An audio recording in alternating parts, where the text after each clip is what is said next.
علی محمد وعلی آل محمد کما صلیت علی ابراہیم وعلی آل ابراہیم انک حمید مجید اللہم بارک علی محمد وعلی آل محمد کما بارکت علی ابراہیم وعلی آل ابراہیم انک حمید مجید۔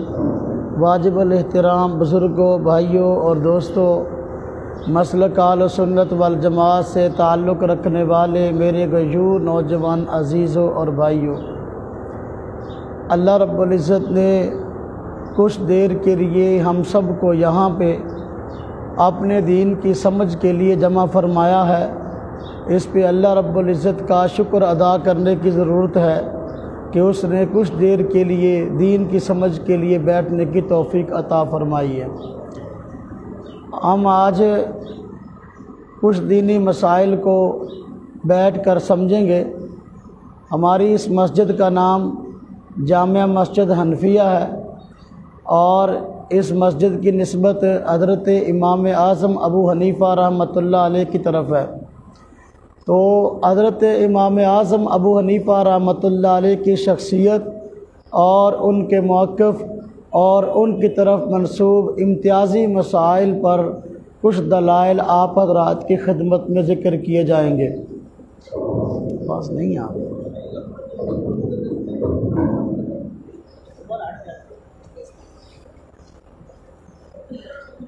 اللہ پاک قرآن کریم میں فرماتے ہیں وَاتَّبِعْ مِلَّةَ إِبْرَاهِيمَ حَنِيفًا، آپ حضرت ابراہیم علیہ السلام کی ملت کی پیروی کریں۔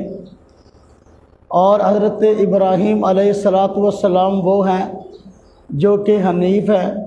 حنیف کہتے ہیں اس شخصیت کو کہ جو پوری کائنات، پوری مخلوق سے رخ کو موڑ کر ایک رب کی طرف اپنے رخ کو موڑنے والا ہو اور ایک رب کی طرف اپنے آپ کو متوجہ کرنے والا ہو، ساری مخلوق سے کٹ کر اپنے خالق کی طرف رخ کو موڑنے والا ہو۔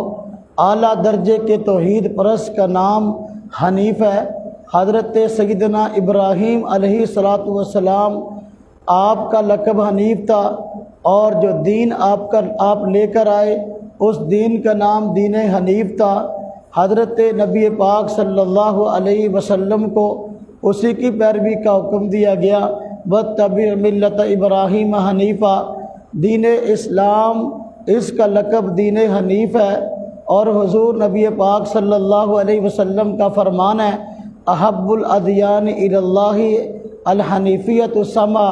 اللہ رب العزت کے ہاں دینوں میں سب سے زیادہ محبوب وہ دین ہے جو کہ دین حنیف ہے۔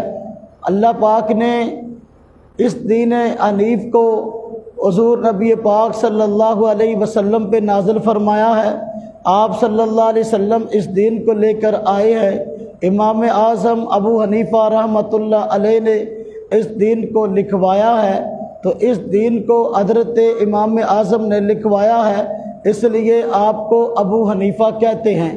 آپ کا اصل نام نعمان ہے اور نعمان بھی نعمت سے ہے۔ حضرت امام اعظم ابو حنیفہ رحمۃ اللہ علیہ کا اس کائنات میں آنا اور دین کو تحریری شکل میں لکھوا کر ہمیں دے جانا یہ ایک بہت بڑی نعمت ہے۔ آپ کا وجود امت مسلمہ کے لیے نعمت تھا۔ نعمان کا معنی ہی بہت بڑی نعمت ہے۔ تو کائنات کے انسانوں نے، امت مسلمہ کے افراد نے سب سے پہلے جس شخصیت نے تحریری شکل میں اس دین کو لکھوایا مراد حضرت نعمان بن ثابت، ان کا لقب ابو حنیفہ رکھا۔ ابو حنیفہ کا معنی یہ ہے کہ جس نے سب سے پہلے دین حنیف کو تحریری شکل میں مدون کیا۔ حضرت نعمان بن ثابت نے سب سے پہلے اس دین حنیف کو حضرت نبی پاک صلی اللہ علیہ وسلم کے لائے ہوئے دین کو تحریری شکل میں علماء کرام کے ذریعے مدون کروایا، اس لیے امت مسلمہ نے آپ کو لقب ابو حنیفہ کا دیا ہے۔ اور ہماری اس مسجد کا نام جامع مسجد حنفیہ ہے، امام اعظم ابو حنیفہ رحمۃ اللہ علیہ کی طرف منسوب ہے۔ حضرت امام اعظم ابو حنیفہ رحمۃ اللہ علیہ کی شخصیت کا تعارف کیا ہے، آپ کے مناقب کیا ہے، آپ کے موقف کی خوبی کیا ہے، چند ایک باتیں آپ حضرات کی خدمت میں عرض کروں گا۔ اگرچہ تفصیل کا موقع نہیں ہے، آپ حضرات بھی کاروباری حضرات ہیں، اپنے کام کو چھوڑ کر بیٹھے ہیں، تو انشاءاللہ کبھی موقع ملے تو تفصیل سے عرض کروں گا۔ چند باتیں اصولی طور پر آپ حضرات کی خدمت میں عرض کرتا ہوں۔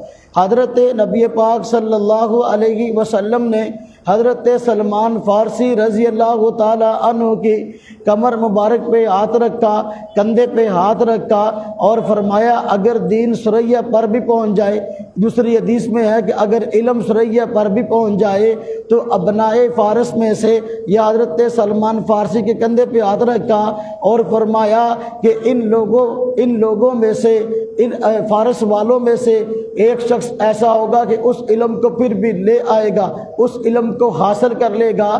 حضرت سلمان فارسی رضی اللہ عنہ کے کندھے پہ ہاتھ رکھ کے آپ نے علم کی فضیلت کو بیان کیا اور اس شخص کی فضیلت کو بیان کیا جس نے علم کو اس دنیا میں پھیلانا تھا۔ مفسرین نے لکھا ہے، محدثین نے لکھا ہے کہ یہ حدیث حضرت امام اعظم ابو حنیفہ رحمۃ اللہ علیہ کے بارے میں ہے۔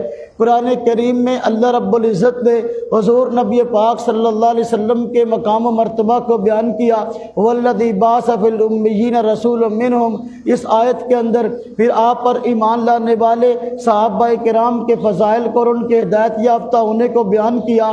آگے فرمایا وآخرین منہم لما یلحقوا بہم، اور بھی کچھ افراد ہیں جو ابھی آئے نہیں لیکن ان لوگوں کے ساتھ صحابہ کرام کے ساتھ ملنے والے ہیں۔ حضرت امام اعظم ابو حنیفہ تابعی ہے جو صحابہ کرام سے ملے ہیں، صحابہ کرام سے انہوں نے علم لیا ہے۔ حضرت امام جلال الدین سیوطی رحمۃ اللہ علیہ نے اپنی کتاب تبییض الصحیفہ کے اندر لکھا ہے کہ یہ جو خوشخبری سنائی گئی وآخرین منہم لما یلحقوا بہم کی، یا حدیث مبارک کے اندر خوشخبری سنائی گئی اگر علم ثریا پہ بھی پہنچ جائے تو ابنائے فارس میں سے، فارس کے رہنے والوں میں سے ایک شخص اس کو لے آئے گا۔ یہ خوشخبری حضرت امام اعظم ابو حنیفہ رحمۃ اللہ علیہ کے بارے میں ہے۔ حضرت امام اعظم ابو حنیفہ رحمۃ اللہ علیہ کو اللہ رب العزت نے علم بھی کمال کا عطا فرمایا تھا، فقاہت بھی کمال کی عطا فرمائی تھی۔ حضرت امام اعظم ابو حنیفہ رحمۃ اللہ علیہ کو امام اعظم اس لیے کہتے ہیں، فقہا اور بھی ہوئے ہیں، حضرت امام شافعی بھی فقیہ ہے اور حضرت امام مالک بھی فقیہ ہیں، حضرت امام احمد بن حنبل بھی فقیہ ہے اور بھی بہت سے فقہا اور ائمہ ہوئے ہیں۔ امام اعظم ابو حنیفہ رحمۃ اللہ علیہ یہ تمام ائمہ سے بڑے ہیں، اس لیے کہ آپ تابعی بھی تھے، آپ ان تمام عام طور پر فقہا کے ائمہ کے استاد بھی تھے، آپ کو امام اعظم فرمایا گیا ہے۔ امام ذہبی رحمۃ اللہ علیہ نے تذکرۃ الحفاظ کے اندر آپ کا تذکرہ کیا ہے۔ وہ لوگ جو علم حدیث کے بڑے بڑے حافظ ہیں، جن کو علم حدیث پہ عبور حاصل ہے، ان کا تذکرہ تذکرۃ الحفاظ میں کیا ہے۔ حضرت امام اعظم ابو حنیفہ رحمۃ اللہ علیہ کا تذکرۃ الحفاظ میں تذکرہ کیا تو لقب ہی آپ کا امام اعظم نقل کیا، میں نے نہیں، نہ کسی آج کے دور کے بندے نے۔ اسماء الرجال کے امام حضرت امام ذہبی نے امام اعظم آپ کے لقب کے ساتھ لکھا ہے۔ حضرت امام اعظم ابو حنیفہ رحمۃ اللہ علیہ پر بسا اوقات بہت سے لوگ اعتراضات کر دیتے ہیں کہ آپ نے جو مسائل ہمیں دیے ہیں ان مسائل کی بنیاد کیا ہے، وہ مسائل کن بنیاد پہ تخریج کیے گئے، کن بنیادوں پر نکالے گئے۔ میں آپ حضرات کی خدمت میں حضرت امام اعظم ابو حنیفہ رحمۃ اللہ علیہ کے موقف کو اور ان کے منہج کو ذکر کرتا ہوں۔ اشارتاً حضرت امام اعظم ابو حنیفہ نے جتنے مسائل بھی ہزاروں کی تعداد میں مدون کیے ہیں، علماء کرام کی مشاورت سے ان کو لکھوایا ہے، وہ سارے کے سارے مسائل چار بنیادوں پہ قائم ہیں۔ امام اعظم ابو حنیفہ رحمۃ اللہ علیہ بطور اصول کے چار چیزیں سامنے رکھتے ہیں، چار چیزوں کو بنیاد بناتے ہیں۔ جتنے بھی فقہ حنفی کے مسائل ہیں چار بنیادوں میں سے کسی ایک پر قائم ہے، اور ان چار بنیادوں کا، چار اصولوں کا تذکرہ، اصول ہونا خود قرآن کریم میں مذکور ہے۔ اللہ رب العزت قرآن کریم میں ان چاروں اصولوں کا ذکر فرماتے ہیں۔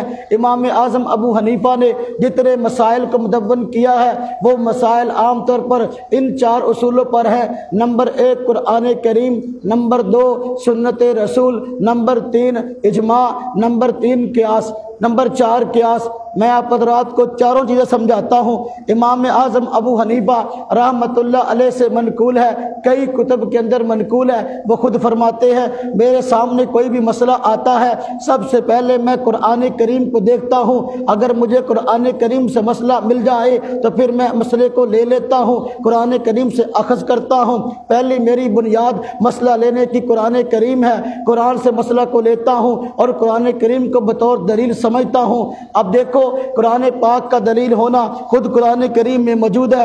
اللہ پاک فرماتے ہیں اتبعوا ما انزل الیکم من ربکم ولا تتبعوا من دونہ اولیاء۔ اللہ پاک فرماتے ہیں لوگوں کو مخاطب کرتے ہوئے اتبعوا ما انزل الیکم من ربکم، پیروی کرو اس وحی کی، پیروی کرو اس قرآن کی جو کہ تمہاری طرف نازل کیا گیا ہے، اللہ کے علاوہ غیر اللہ کی باتوں کی پیروی نہ کرو۔ اب قرآن کریم کا حجت ہونا خود قرآن کریم سے سمجھ میں آیا ہے کہ اگر کوئی مسئلہ ہم نے لینا ہے پہلے سب سے پہلے قرآن سے لینا ہے۔ اتبعوا ما انزل الیکم من ربکم، اس کی دلیل موجود ہے۔ نمبر 2 حضرت امام اعظم ابو حنیفہ رحمۃ اللہ علیہ اگر کوئی دلیل قرآن کریم میں ان کو صراحتاً نہیں ملتی تو اس کے بعد حدیث مبارکہ سنت رسول کی طرف رجوع کرتے ہیں، آپ صلی اللہ علیہ وسلم کی مبارک سنتیں ان کو ترجیح دیتے ہیں۔ خود سنت کا حجت ہونا قرآن کریم کے اندر موجود ہے۔ اللہ پاک قرآن کریم میں ارشاد فرماتے ہیں وَمَا آتَاكُمُ الرَّسُولُ فَخُذُوهُ وَمَا نَهَاكُمْ عَنْهُ فَانْتَهُوا وَاتَّقُوا اللَّهَ۔ رسول اللہ صلی اللہ علیہ وسلم جو تم کو دے اے لوگو اس کو لے لو اور جس چیز سے روکے اس سے رک جاؤ۔ سنت رسول کا دلیل ہونا خود قرآن کریم سے مذکور ہوا ہے۔ اللہ پاک نے قرآن کریم میں فرمایا ہے لقد کان لکم فی رسول اللہ اسوۃ حسنہ، رسول اللہ صلی اللہ علیہ وسلم کی ذات تمہارے لیے اے لوگوں بہترین نمونہ ہے، جو آپ نے کیا ہے اس کو تم نے کرنا ہے۔ یہ سنت رسول کا حجت ہونا ہے جو قرآن کریم میں مذکور ہے۔ حضرت امام اعظم ابو حنیفہ رحمۃ اللہ علیہ پہلے مسئلہ قرآن سے حل کرتے ہیں، اگر قرآن کریم میں صراحتاً نہ ملے تو پھر سنت رسول کی طرف جاتے ہیں، اگر سنت رسول میں بظاہر نہ ملے، میں یہ نہیں کہتا کہ سنت میں مسئلہ موجود نہیں ہے، میں یہ نہیں کہتا قرآن میں سارے مسئلے موجود نہیں ہیں، بسا اوقات ہوتا ہے بندے کی اس پہ نظر نہیں پڑتی یا بندے کو نہیں ملتا، اگر مسئلہ قرآن سے نہ ملے تو پھر سنت کی طرف رجوع کرتے تھے، اگر مسئلہ سنت سے نہ ملتا تو پھر یہ دیکھتے تھے اس مسئلہ میں اجماع موجود ہے، صحابہ کرام کا اجماع ہے، مفسرین کا اجماع ہے، محدثین کا اجماع ہے، اس وقت کے علماء کا اجماع ہے۔ اجماع کا معنی سب لوگوں کا ایک رائے پہ اکٹھے ہو جانا کہ یہ مسئلہ یوں ہی ہے، اس کے علاوہ اور اس میں کوئی اور صورت موجود نہیں ہے۔ تو جس مسئلے پر علماء کرام اتفاق کر لیں، صحابہ کرام اتفاق کر لیں، اسے کہتے ہیں اس مسئلے پہ اجماع ہے۔ امام ابو حنیفہ رحمۃ اللہ علیہ قرآن کریم اور سنت کے بعد اجماع کو دلیل مانتے ہیں۔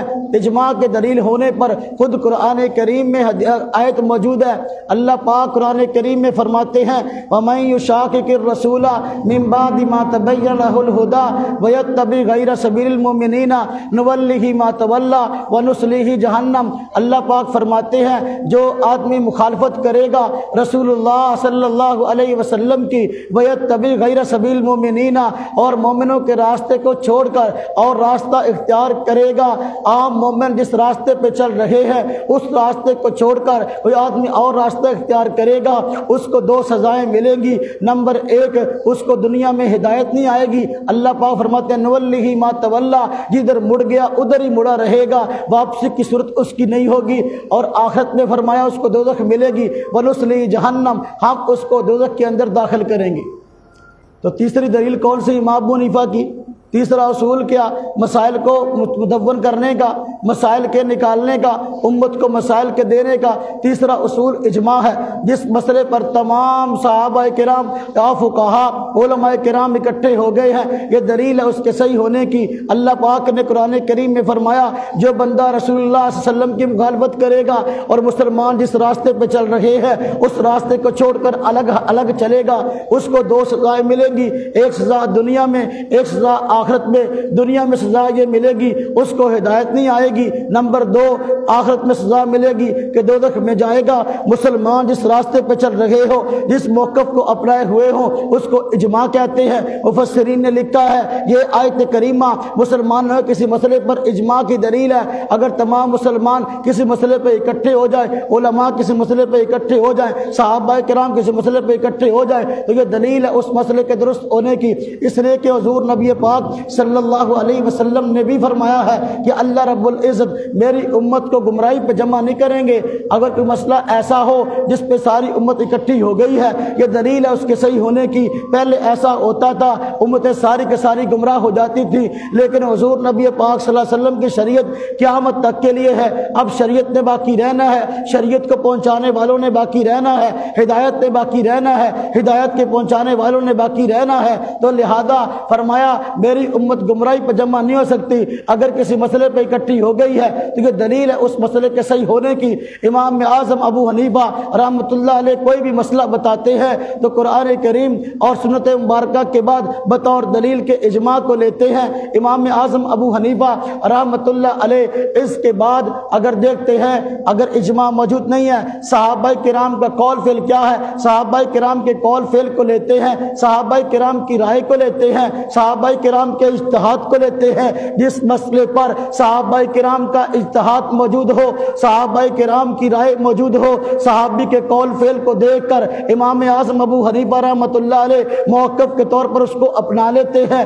اس لیے کہ صحابی وہ شخصیت ہے جس نے حضور کو دیکھا ہے، جس نے حضور سے علم لیا ہے، حضور کے فہم کو سمجھتا ہے، حضور کے علم کو سمجھتا ہے، حضور کی شخصیت کو سمجھتا ہے، براہ راست حضور کا شاگرد ہے۔ جب صحابی کوئی بات فرماتا ہے اس کا قول اور فعل حجت ہے۔ حضرت امام اعظم ابو حنیفہ رحمۃ اللہ علیہ فرماتے ہیں جب بات کسی صحابی پہ پہنچ جاتی ہے تو میں صحابی کے ادب کی وجہ سے اس کے قول کو لے لیتا ہوں، صحابی کے فعل کو لے لیتا ہوں۔ اس لیے کہ صحابی ہو نبی کا صحابی بات غلط کرے، ہو نبی کا صحابی حضور کی مخالفت کرے، ایسا ہو نہیں سکتا۔ صحابی کا قول فعل مستقل دلیل ہے۔ امام اعظم ابو حنیفہ رحمۃ اللہ علیہ کے جتنے فقہ کے مسائل ہیں اور اگر کوئی اختلاف ہے کسی کے ساتھ، اگر آپ غور فرمائیں گے آپ اس نتیجے پر پہنچیں گے امام اعظم ابو حنیفہ رحمۃ اللہ علیہ دلیل کے طور پر کسی نہ کسی صحابی کی بات کو پیش کرتے ہیں۔ فریق مخالف کہتا ہے صحابی کا قول فعل ہمارے یہاں حجت نہیں ہے۔ جو لوگ امام ابو حنیفہ سے عقیدت نہیں رکھتے، امام اعظم ابو حنیفہ رحمۃ اللہ علیہ کے خلاف باتیں کرتے ہیں، ان کی اصول کی کتابوں میں یہ بات لکھی ہے کہ صحابی کا قول فعل حجت نہیں ہے۔ ایک کتاب چھپی جس کا نام ہے شمع محمدی اور لکھنے والے مولانا محمد جونا گڑھی ہیں۔ کتاب کے اندر لکھا ہے عنوان قائم کر کے حضرت عمر کی سمجھ معتبر نہیں ہے، صفحہ نمبر 9 پہ لکھا ہے حضرت عمر کی سمجھ معتبر نہیں ہے۔ پھر آگے عنوان قائم کیا صحابی کی درایت معتبر نہیں ہے۔ درایت کا کیا مطلب؟ صحابی اگر کوئی بات کہے، کوئی حدیث روایت کرے، حضور نبی صلی اللہ علیہ وسلم کے قول فعل کو ذکر کرے، وہ تو ہم صحابی سے لے لیں گے، لیکن صحابی اسی حدیث کا جو معنی بیان کرے ہم اس معنی کو نہیں لیں گے، معنی اپنا بیان کریں گے۔ لیکن امام اعظم ابو حنیفہ فرماتے ہیں نہ اگر صحابی کی روایت معتبر ہے ہم ان سے حدیث کو لیتے ہیں، صحابی کی درایت بھی معتبر ہے۔ صحابی اگر کسی حدیث کو لیتا ہے اور اس حدیث کا معنی بھی بیان کرتا ہے، اس حدیث پر کس طریقے سے عمل بھی کرتا ہے، عمل میں پھر وہی معنی معتبر ہوگا جو صحابی بیان کرے گا۔ جو صحابی معنی بیان نہیں کرے گا اس کے کوئی اور الٹ ہوگا، وہ ہمارے یہاں حجت نہیں ہے۔ میں بطور مثال کے سمجھاتا ہوں۔ بخاری شریف میں روایت موجود ہے حضرت عبداللہ بن عمر رضی اللہ تعالی عنہ سے حضور نبی پاک صلی اللہ علیہ وسلم فرمایا داڑیاں بڑھاؤ، مونچھیں کٹاؤ۔ اب یہ آپ کا فرمان ہے۔ اس کو نقل کرنے والے صحابی رسول حضرت عبداللہ بن عمر رضی اللہ تعالی عنہ ہیں۔ ان کا عمل خود بخاری شریف میں نقل کیا گیا کہ وہ ایک مجھ سے زیادہ داڑھی کا خط بنا لیا کرتے تھے۔ اب ایک طرف وہ اس حدیث کے راوی ہیں کہ آپ فرماتے ہیں داڑیاں بڑھاؤ، مونچھیں کٹاؤ، دوسری طرف خود ایک مجھ سے زیادہ داڑھی کا خط بنا لیتے ہیں۔ اب یہاں بات سمجھنے کی ضرورت ہے۔ حضور کا فرمان داڑیاں بڑھاؤ، لیکن داڑھی بڑھانے کی حد کیا ہے یہ عبداللہ بن عمر رضی اللہ عنہ نے بتا دی۔ داڑھی بڑھانے کی حد یہ ہے کہ اگر تم ایک داڑھی تمہاری موجود ہے، ایک مشت سے زیادہ خط بنا لیتے ہو تو اس کی اجازت ہے۔ عبداللہ بن عمر رضی اللہ تعالی عنہ نے اپنے قول اور فعل سے لوگوں کو بتا دیا اس حدیث کا مطلب یہ ہے داڑیاں بڑھاؤ، اتنی نہ بڑھاؤ کہ جہاں جاتی ہے اس کو جانے دو، بلکہ نہیں، اگر وہ حد اعتدال سے آگے بڑھ جاتی ہے تم اس کو تراش کر خوبصورت بنا سکتے ہو تاکہ تمہارا چہرہ خوبصورت لگے۔ اب دیکھو بات سمجھ میں آئی ہے، امام اعظم ابو حنیفہ رحمۃ اللہ علیہ ایک مشت داڑھی کی بات کرتے ہیں اور حدیث داڑیاں بڑھاؤ، مونچھیں کٹاؤ صحابی عبداللہ بن عمر سے لیتے ہیں، اور جب جس طرح صحابی سے روایت لیتے ہیں اسی طرح صحابی سے درایت بھی لیتے ہیں، معنی بھی لیتے ہیں۔ اگر صحابی نے روایت یہ ذکر کی ہے داڑیاں بڑھاؤ مونچھیں کٹاؤ، انہوں نے معنی یہ بیان کیا، اپنے عمل سے یہ بات ثابت کی ہے کہ ہم نے داڑھی کو اتنا نہیں بڑھانا کہ جہاں جاتی ہے اس کو جانے دو، اس لیے کہ حضور نبی صلی اللہ علیہ وسلم کا آگے فرمان ہے مشرکین کی مخالفت کرو۔ مشرکین کی مخالفت داڑیاں بڑھانے سے کیسے ہوگی، داڑھی کٹانے سے کیسے ہوگی؟ ہم جانتے ہیں ہمارے ہمسایہ ملک ہندوستان کے اندر دو قومیں آباد ہیں، ایک کا نام ہندو ہے، دوسرے کا نام سکھ ہے۔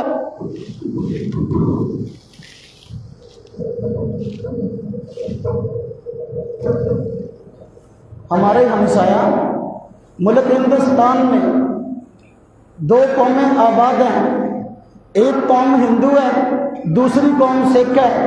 ہندو بھی مشرک ہیں، سکھ بھی مشرک ہیں۔ اب آپ نے فرمایا داڑیاں بڑھاؤ مونچھیں کٹاؤ، ہندو یہ جسم پہ بال رہنے نہیں دیتا اور سکھ ہے یہ بال کٹانے نہیں دیتا، وہ سارے بال رکھتا ہے، وہ کہتا ہے داڑھی جہاں جاتی ہے جانے دو۔ یہ بھی مشرک ہے، ہندو بھی مشرک ہے، اور وہ کہتا ہے داڑھی رکھنی نہیں ہے، بال جسم پہ رکھنا ہی نہیں ہے۔ آپ نے فرمایا مشرکین کی مخالفت کرو۔ ان دونوں مشرکوں کی مخالفت کیسے ہوگی؟ اس طرح ہوگی کہ داڑھی رکھنی ہے اس لیے کہ آپ نے فرمایا داڑھی بڑھاؤ۔ اب سکھ کی مخالفت کیسے ہوگی؟ آپ نے عملاً عبداللہ بن عمر رضی اللہ تعالیٰ عنہ نے داڑھی کا خط بنوا لیا ہے، ایک مشت سے زیادہ داڑھی آپ نے کٹوائی ہے اور آپ نے اس کا خط بنوایا ہے، اور یہ سکھ کی مخالفت ہے۔ سکھ بھی مشرک ہے، ہندو بھی مشرک ہے۔ آپ نے فرمایا مشرکین کی مخالفت کرو۔ امام اعظم ابو حنیفہ رحمۃ اللہ علیہ کے موقف کی خوبی یہ ہے کہ آپ صحابی کی روایت وہ بھی لیتے ہیں، صحابی کے معنی کو بھی لیتے ہیں۔ اب صحابی کی روایت کو لینا، صحابی کے معنی اور مطلب کو نہ لینا، یہ حدیث پر عمل نہیں ہے، بلکہ یہ حدیث کے خلاف سازش ہے۔ جو آدمی کہتا ہے عبداللہ بن عمر رضی اللہ عنہ صحابی رسول تھے، اس حدیث کو نقل کرتے ہیں کہ داڑیاں بڑھاؤ لیکن خود عمل خلاف سنت کرتے ہیں۔ میں نے ایک کتاب میں پڑھا، کتاب کا نام فتاوی سلفیہ ہے، اس کے اندر لکھا ہے عبداللہ بن عمر رضی اللہ عنہ صحابی رسول ویسے تو سنت پر عمل کرنے والے تھے لیکن ان کا یہ عمل خلاف سنت ہے۔ مجھے پڑھ کر بڑی حیرانگی ہوئی کہ ایک بندہ 14ویں صدی میں عبداللہ بن عمر رضی اللہ عنہ صحابی رسول کے عمل کو خلاف سنت بتاتا ہے، اس کے پاس اس عمل کے سنت ہونے کی جس کو وہ کرتا ہے کون سی دلیل ہے؟ ہم کہتے ہیں نہ صحابی خلاف سنت عمل نہیں کر سکتا۔ صحابہ کرام نے پوری دنیا کے اندر سنتوں کو پھیلایا ہے، وہ سنتوں کے متوالے اور دیوانے تھے۔ امام اعظم ابو حنیفہ رحمۃ اللہ علیہ کے موقف کی خوبی یہ ہے وہ صحابہ کرام سے روایت بھی لیتے ہیں اور صحابی اس روایت سے جو معنی بیان کرے، جو مطلب بیان کرے، جس طرح عمل کرے اس کو بھی آگے لیتے ہیں۔ بات سمجھ میں آئی کہ نہیں آئی؟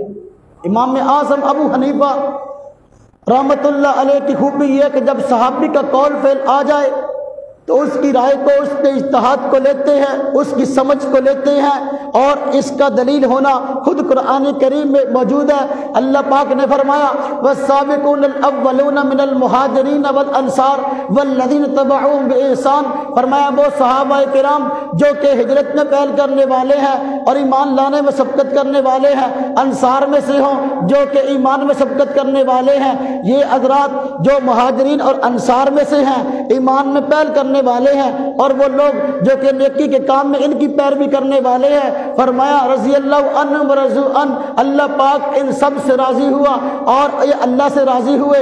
اللہ پاک نے یہاں پر صحابہ کرام کی اتباع کی بات کی ہے، اور جو لوگ صحابہ کرام کی پیروی کرتے ہیں ان کے ساتھ اعلان رضا فرمایا اللہ ان سے راضی ہے۔ تو صحابہ کرام کی پیروی ضروری ہے، صحابی کے قول فعل کو ماننا ضروری ہے۔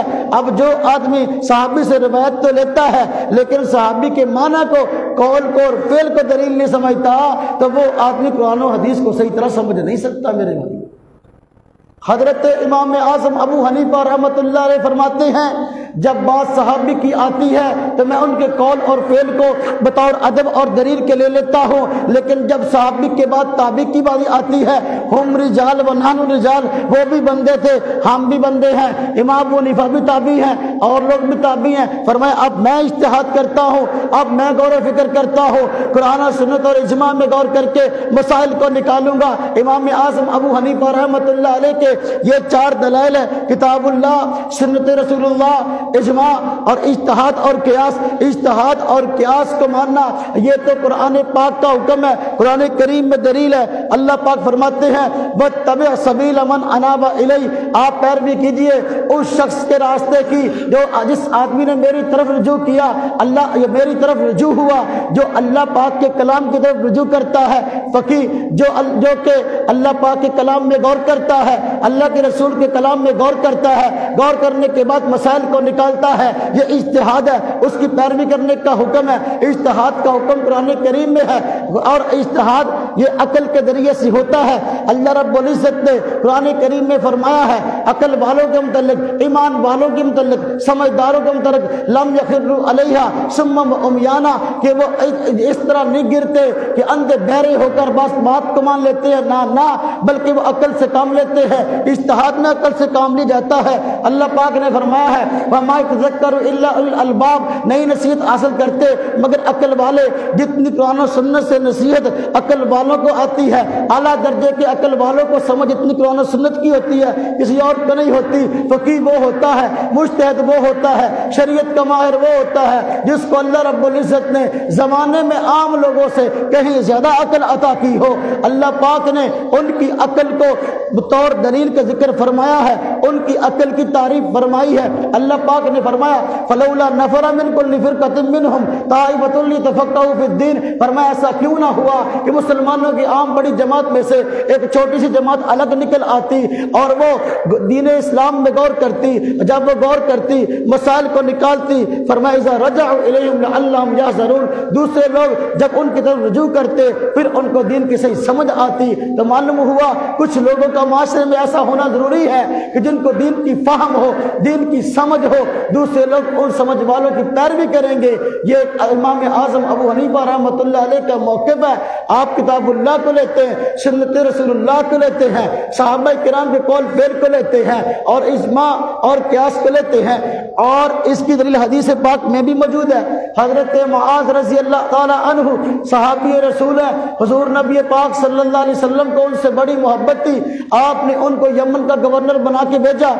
جب آپ یمن کا گورنر بن کے گئے اور نبی پاک صلی اللہ علیہ وسلم بطور اعزاز کے ان کو مدینہ طیبہ سے باہر آبادی کی طرف رخصت کرنے کے لیے گئے، تو آپ صلی اللہ علیہ وسلم ساتھ ساتھ تھے۔ جب مدینہ کو چھوڑنے لگے حضرت معاذ اور گھوڑے پہ سوار ہونے لگے، حضرت نبی پاک صلی اللہ علیہ وسلم نے حضرت معاذ سے فرمایا دیکھو تم یمن کے گورنر بن کے جا رہے ہو، آج کل کا جو عہدہ تھا، آج کل جو ہمارے یہاں عہدے ہوتے ہیں اس میں عام طور پر دین کو ترجیح نہیں دی جاتی، لیکن اسلامی خلافت کے اندر جو گورنری کا عہدہ ہے یا اور حکومت کا بڑا عہدہ ہے وہ اس کو ملتا تھا جو اس زمانے کا بڑا عالم ہوتا تھا، اس زمانے کا بڑا فقیہ ہوتا تھا، اس زمانے کا بڑا مجتہد ہوتا تھا۔ حضرت معاذ رضی اللہ تعالی عنہ سے آپ نے پوچھا بھئی دیکھو معاذ تم جا رہے ہو یمن کی طرف، لوگ تم سے مسئلے پوچھیں گے، تم مسئلہ کیسے بتاؤ گے؟ انہوں نے فرمایا بھی کتاب اللہ یا رسول اللہ صلی اللہ علیہ وسلم، میں مسئلہ کتاب اللہ سے بتاؤں گا، یعنی اللہ کی کتاب کو کھول کے میں اس پہ مسئلہ نکال کے دکھا دوں گا۔ آپ نے فرمایا فَإِن لَمْ تَجِدْ، اگر تمہیں مسئلہ نہ ملے قرآن سے، یعنی فرمایا قرآن میں مسئلہ نہیں ہے، اگر تمہیں نہ ملے تو انہوں نے فرمایا بسنت رسول اللہ صلی اللہ علیہ وسلم کی سنت کو لوں گا اور اس سے مسئلہ نکال کے بتا دوں گا۔ آپ نے فرمایا فَإِن لَمْ تَجِدْ، اگر تمہیں پھر بھی مسئلہ نہ ملے تو پھر فرمانے لگے اجتہد برأیی، میں اپنی رائے سے اجتہاد کروں گا، یہی وہ موقف ہے جو امام اعظم ابو حنیفہ رحمۃ اللہ علیہ کا ہے، یہی اصول ہے جو امام اعظم ابو حنیفہ رحمۃ اللہ علیہ کا ہے۔ حضور نبی پاک صلی اللہ علیہ وسلم نے حضرت معاذ کے سینے پر بطور مزاح کے ہاتھ مارا اور خوشی کا اظہار فرمایا، فرمایا تمام تعریفیں اس اللہ کے لیے ہیں جس نے رسول کے قاصد کو ایسی سمجھ عطا فرمائی، ایسی فہم عطا فرمائی ہے جس پہ اللہ اور اس کا رسول راضی ہے۔ بات سمجھ میں آ رہی کہ نہیں؟ امام اعظم ابو حنیفہ رحمۃ اللہ علیہ کے اصول کی یہ خوبی اور یہ بنیاد ہے مسائل کی۔ آج مسائل بات ایسے ہیں جو نماز کے ذریعے باس آتے ہیں اور ہم پوچھتے ہیں کہ ہمارے پاس دلیل کون سی ہے؟ تو میں آپ سے عرض کروں کہ جو نماز کے مسائل ہیں یا اور دیگر مسائل ہیں، امام اعظم ابو حنیفہ رحمۃ اللہ علیہ کے جتنے مسائل ہیں وہ ان 4 دلائل سے باہر نہیں ہیں۔ یا تو دلیل قرآن پاک کی آیت ہے، یا دلیل اس پر مستقل حضور نبی پاک صلی اللہ علیہ وسلم کی سنت ہے، صحابی کا قول فعل موجود ہوگا، یا اس میں اجتہاد ہوگا۔ ان دلائل سے باہر کوئی مسئلہ نہیں ہے، کوئی مسئلہ ان دلائل سے باہر نہیں ہے۔ امام اعظم ابو حنیفہ رحمۃ اللہ علیہ کے موقف کی خوبی یہ ہے، سب سے پہلے مسئلہ قرآن سے نکالتے، سب سے مسئلہ پہلے کہاں سے نکالتے ہیں؟ قرآن کریم سے۔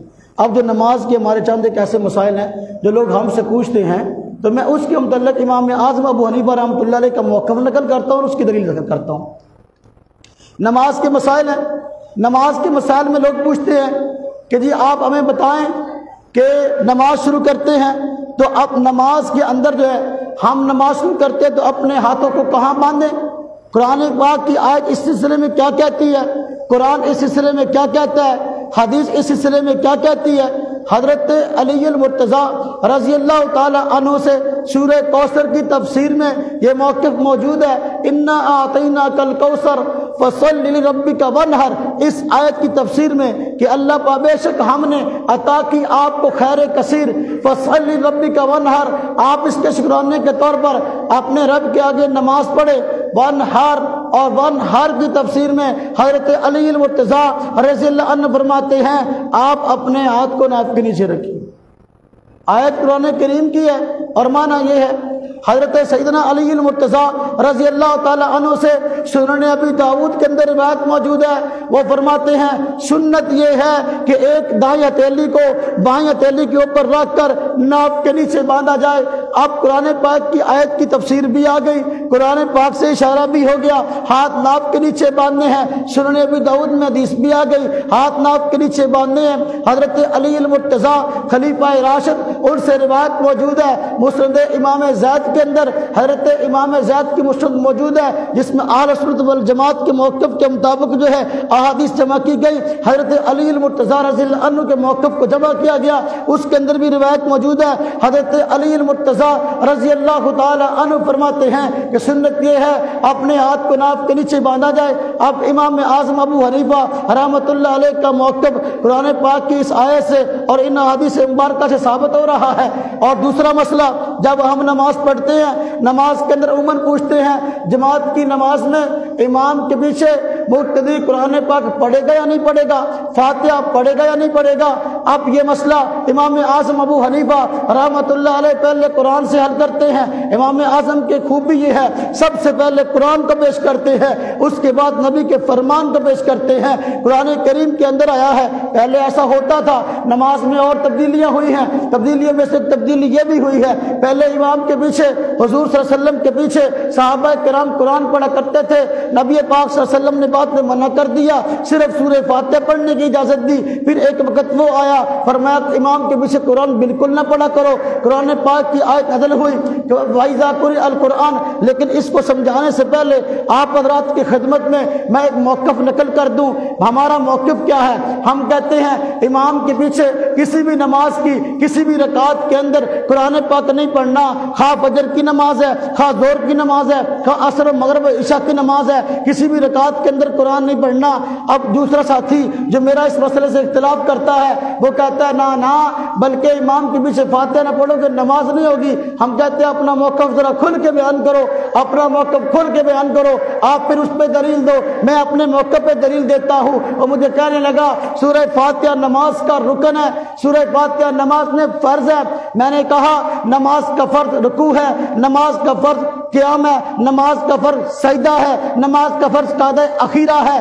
اگر تم کہتے سورہ فاتحہ بھی نماز کا فرض، نماز کا رکن ہے، گویا ایک رکن میں تم نے اضافہ کیا۔ کہنے لگا بالکل۔ میں نے کہا نا میرا موقف یہ ہے کہ سورہ فاتحہ نماز کا رکن نہیں ہے، سورہ فاتحہ نماز میں فرض نہیں ہے، بلکہ مطلقاً قرآن پڑھنا نماز کا فرض ہے، مطلقاً قرات کرنا نماز کا فرض ہے۔ اس نے کہا دوسرا اس سلسلے مسئلہ کہ سورہ فاتحہ نماز میں فرض ہے اور مقتدی کے لیے فرض ہے، وگرنہ اس کی نماز نہیں ہوگی۔ میں نے کہا نا بلکہ قرآن کریم میں اس کے علاوہ موجود ہے۔ مجھے کہنے کا تیسرا موقف یہ، دوسرے موقف کا تیسرا حصہ یہ ہے ہر رکعت میں فاتحہ ضروری ہے، اگر فاتحہ نہیں پڑھیں گے ایک رکعت کے اندر بھی نماز نہیں ہوگی۔ میں نے کہا گویا تمہارے موقف کے تین حصے ہوئے۔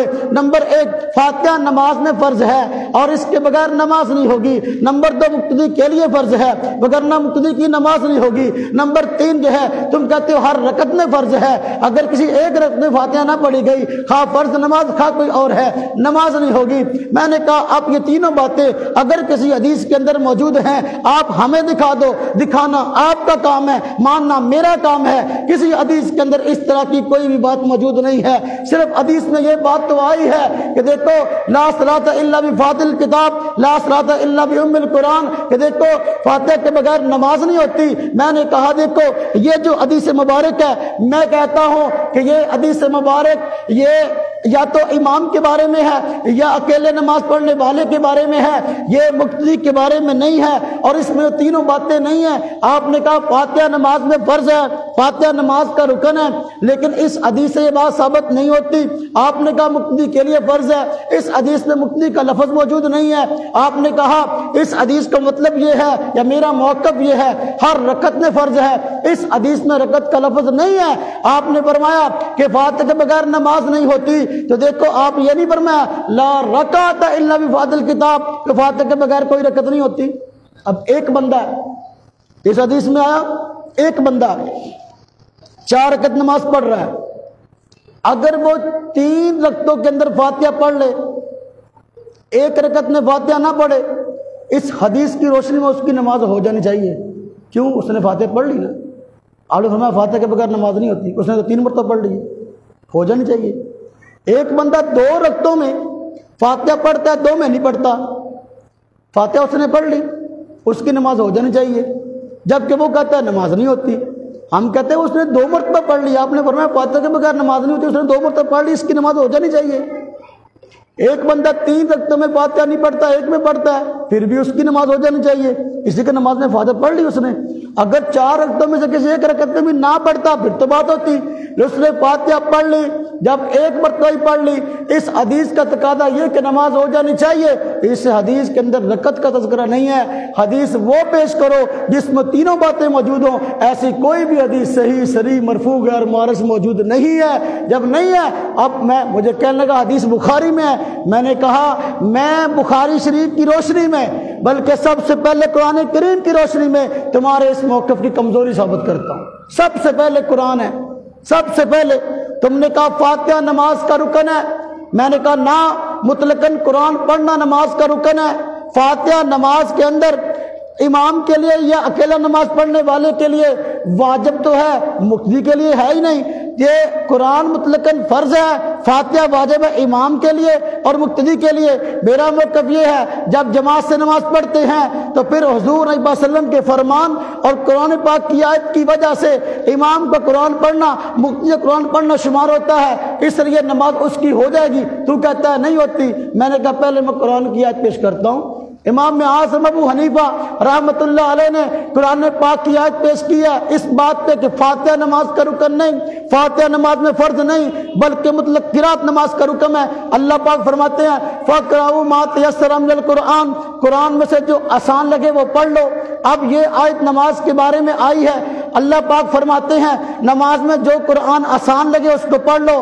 آپ نے فاتحہ کے بارے میں نہیں فرمایا فاتحہ نہ پڑھو تو نماز نہیں ہوتی۔ قرآن میں کوئی ایسی آیت موجود نہیں ہے جس کا یہ ترجمہ ہو کہ فاتحہ نہیں پڑھو گے نماز نہیں ہوگی، بلکہ قرآن میں ہے فَقْرَؤُوا مَا تَيَسَّرَ مِنَ الْقُرْآنِ، قرآن میں جو آسان لگے پڑھ لو۔ معلوم ہوا مطلق قرات نماز کا رکن ہے۔ کوئی بھی آپ قرآن پاک کی صورت یا آیتیں پڑھ لیں گے ہماری نماز ہو جائے گی، آیت یہ کہتی ہے۔ اور میں نے کہا اس کے پیچھے حدیث بھی موجود ہے، فاتحہ نماز کا رکن نہیں بلکہ قرآن پاک کی آیت رکن ہے۔ میرے پاس بخاری شریف میں موجود ہے دلیل میں تمہارے موقف کو بخاری شریف کی حدیث کی روشنی میں توڑ دیتا ہوں۔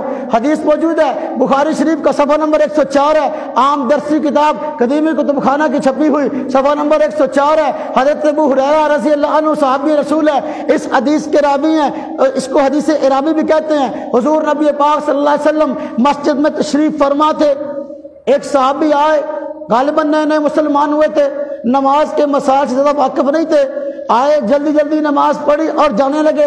آپ نے فرمایا قم فصلی فإنک لم تصلی، کھڑے ہو کے نماز پڑھو، تم نے نماز نہیں پڑھی۔ حالانکہ نماز تو انہوں نے پڑھی تھی لیکن صحیح طرح نہیں پڑھی تھی۔ آپ نے فرمایا قم فصلی فإنک لم تصلی، جاؤ کھڑے ہو کے نماز پڑھو، تم نے نماز نہیں پڑھی۔ وہ دوبارہ گئے، جیسے ان کو آتی تھی رکوع سجدہ پھر جلدی جلدی کیا، پھر جانے لگے۔ آپ نے پھر فرمایا قم فصلی فإنک لم تصلی، جاؤ کھڑے ہو کے نماز پڑھو، تم نے نماز نہیں پڑھی۔ اس طرح 3 مرتبہ ہوا۔ جب 3 مرتبہ اس طرح ہوا تو 3 مرتبہ کے بعد صحابی رسول نے عرض کیا یا رسول اللہ صلی اللہ علیہ وسلم مجھے تو ایسی ہی آتی تھی، جو میری غلطیاں ہیں اصلاح فرما دیجئے۔ حضور نبی پاک صلی اللہ علیہ وسلم نے اصلاح فرمائی ہے۔ آپ نے بتایا کہ بھئی رکوع اس طرح اطمینان سے کرتے ہیں، سجدہ اس طرح اطمینان سے کرتے ہیں، جس کو نماز کا طریقہ صحیح طرح بتایا اور اس کی غلطیوں کی اصلاح فرمائی۔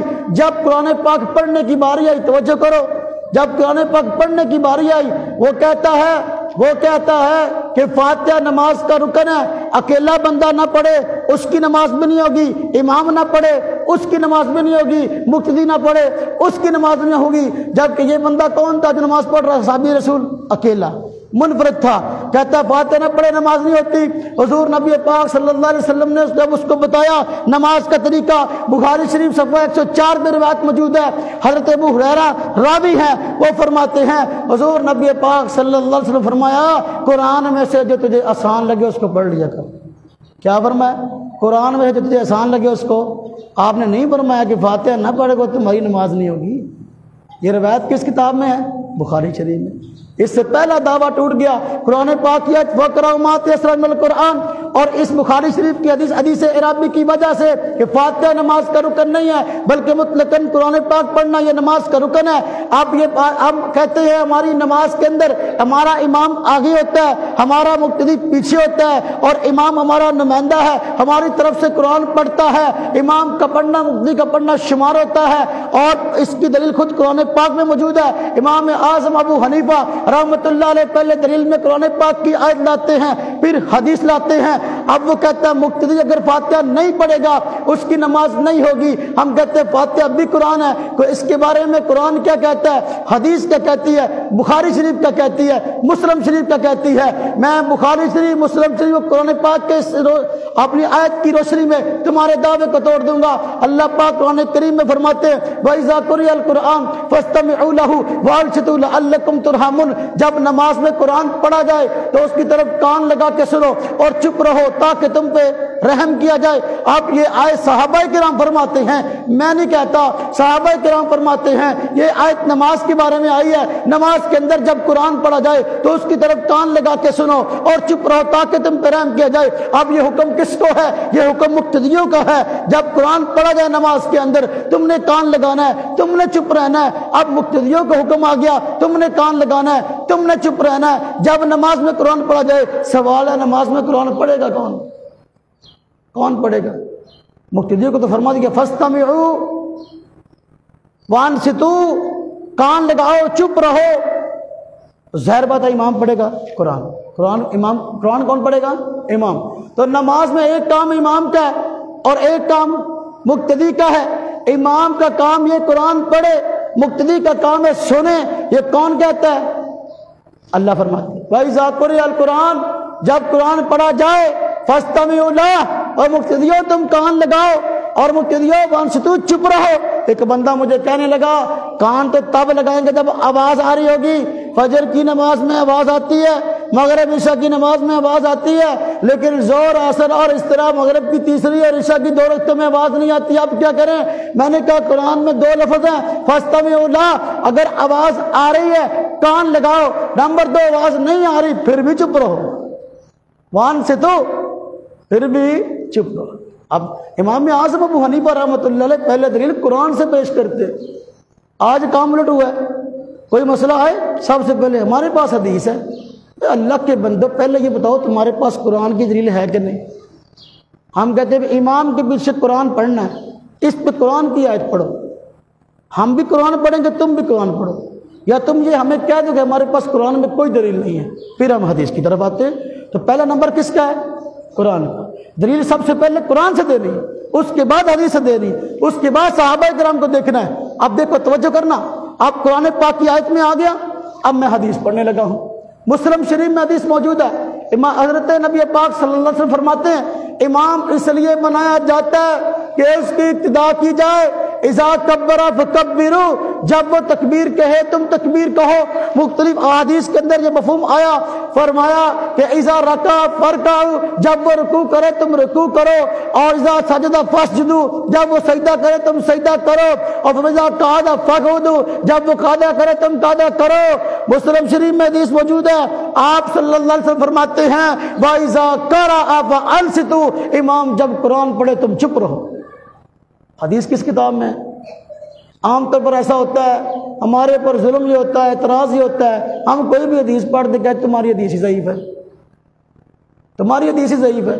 اب یہ تو ہمارا نظریہ ہے نا جی کہ واقعی بخاری شریف میں بھی حدیثیں صحیح ہیں اور مسلم شریف کی حدیثیں بھی صحیح ہیں۔ اب ضعیف کی بات تو کوئی نہیں نا، جب ضعیف کی بات کوئی نہ رہی تو پھر مسلم شریف میں آ گیا، حضور نبی پاک صلی اللہ علیہ وسلم فرماتے ہیں وَإِذَا قَرَأَ فَأَنصِتُوا، امام جب قرآن پڑھے تم چپ رہو۔ اب یہاں یہ بھی نہیں فرمایا کہ فجر کی نماز ہو، یہ بھی نہیں فرمایا مغرب عشاء کی نماز ہو، یہ بھی نہیں فرمایا ظہر اور عصر کی نماز ہو، مطلقاً فرما دیا امام جب قرآن پڑھے تم چپ رہو۔ لہذا کوئی بھی نماز ہو، نماز کی کوئی بھی رکعت ہو، امام قرآن پڑھے گا ہم چپ رہیں گے۔ مسلم شریف کی حدیث اس بات کی گواہی دیتی ہے۔ امام اعظم ابو حنیفہ رحمۃ اللہ علیہ کا موقف بہت مضبوط ہے۔ تو دوسرا دعویٰ ٹوٹ گیا، مقتدی کے لیے فرض ہے، ہم کہتے ہیں مقتدی کا لفظ دکھاؤ۔ ہم نے تو قرآن کی آیت بھی وہ پڑھی جو مقتدی کے لیے فاستمعوا وانصتوا، حدیث بھی وہ پڑھی جو مقتدی کے لیے وَإِذَا قَرَأَ فَأَنصِتُوا، امام قرآن پڑھے تم نے چپ رہنا ہے۔ اب دیکھو جب یہ بات مقتدی کے بارے میں ہم نے قرآن سے بھی ثابت کر دی، حدیث سے بھی، تو موقف کس کا مضبوط ہوا؟ بات سمجھ میں آئی؟ اب سمجھو ذرا، جو ہم کہتے ہیں نا معنی صحابی سے لینا ہے، معنی حدیث صحابی سے تو معنی بھی صحابی سے۔ یہ جو حدیث آئی بخاری شریف میں فاتحہ کے بغیر نماز نہیں ہوتی، اب اس حدیث کا مطلب صحابی کیا بیان کرتا ہے؟ ایک مطلب وہ ہے جو میں بیان کروں، ایک مطلب وہ ہے جو کوئی اور بیان کرے، ایک مطلب وہ ہے جو صحابی رسول بیان کرے۔ امام اعظم ابو حنیفہ رحمۃ اللہ علیہ کے موقف کی خوبی یہ ہے کہ وہ صحابہ کرام کو اختلافی مسائل میں حکم، فیصل اور جج قرار دیتے ہیں۔ اگر اختلاف ہو گیا، ایک بندہ کہتا ہے مسئلہ یوں ہے، اس حدیث کا معنی یہ ہے، دوسرا کہتا ہے اس حدیث کا معنی یہ ہے، تو اس کے اندر فیصل اور جج امام اعظم ابو حنیفہ رحمۃ اللہ علیہ صحابہ کرام کو قرار دیتے ہیں۔ ترمذی شریف میں روایت موجود ہے، یہی حدیث کہ فاتحہ کے بغیر نماز نہیں ہوتی، اس حدیث کی وضاحت میں صحابی رسول حضرت جابر بن عبداللہ فرماتے ہیں الا وراء الامام، فاتحہ کے بغیر نماز نہیں ہوتی، ہاں اگر تم امام کے پیچھے ہو پھر ہو جائے گی۔ اب حدیث کا معنی کس نے بیان کیا؟ صحابی نے۔ اب میں وہابی کی بات تو نہیں کرتا، میں اپنی بات کرتا ہوں، میں معنی صحابی کا لوں گا، اس لیے کہ امام اعظم ابو حنیفہ رحمۃ اللہ علیہ صحابی کا معنی لیتے ہیں۔ صحابہ کرام کے اندر خیر غالب تھی، صحابہ کرام فرقہ پرست نہیں تھے، اختلافی مسائل کے اندر صحابہ کرام کی رائے اتھینٹک ہے، یہی مجمع ان میں زمین و آسمان کا فرق ہونے کی وجہ ہے۔ امام اعظم ابو حنیفہ رحمۃ اللہ علیہ فیصل، جج اور حاکم ترازو صحابہ کرام کی رائے کو قرار دیتے ہیں۔ اب یہ حدیث فاتحہ کے بغیر نماز نہیں ہوتی، اس حدیث کا معنی جو صحابی بیان کرے امام اعظم اس کو ترجیح دیتے ہیں، جو وہابی بیان کرے ہم اس کو نہیں لیتے۔ بات سمجھ میں آئی کہ نہیں آئی؟ تو معنی حل ہوا؟ اچھا، اب دو موقف کے دو حصے ٹوٹ گئے۔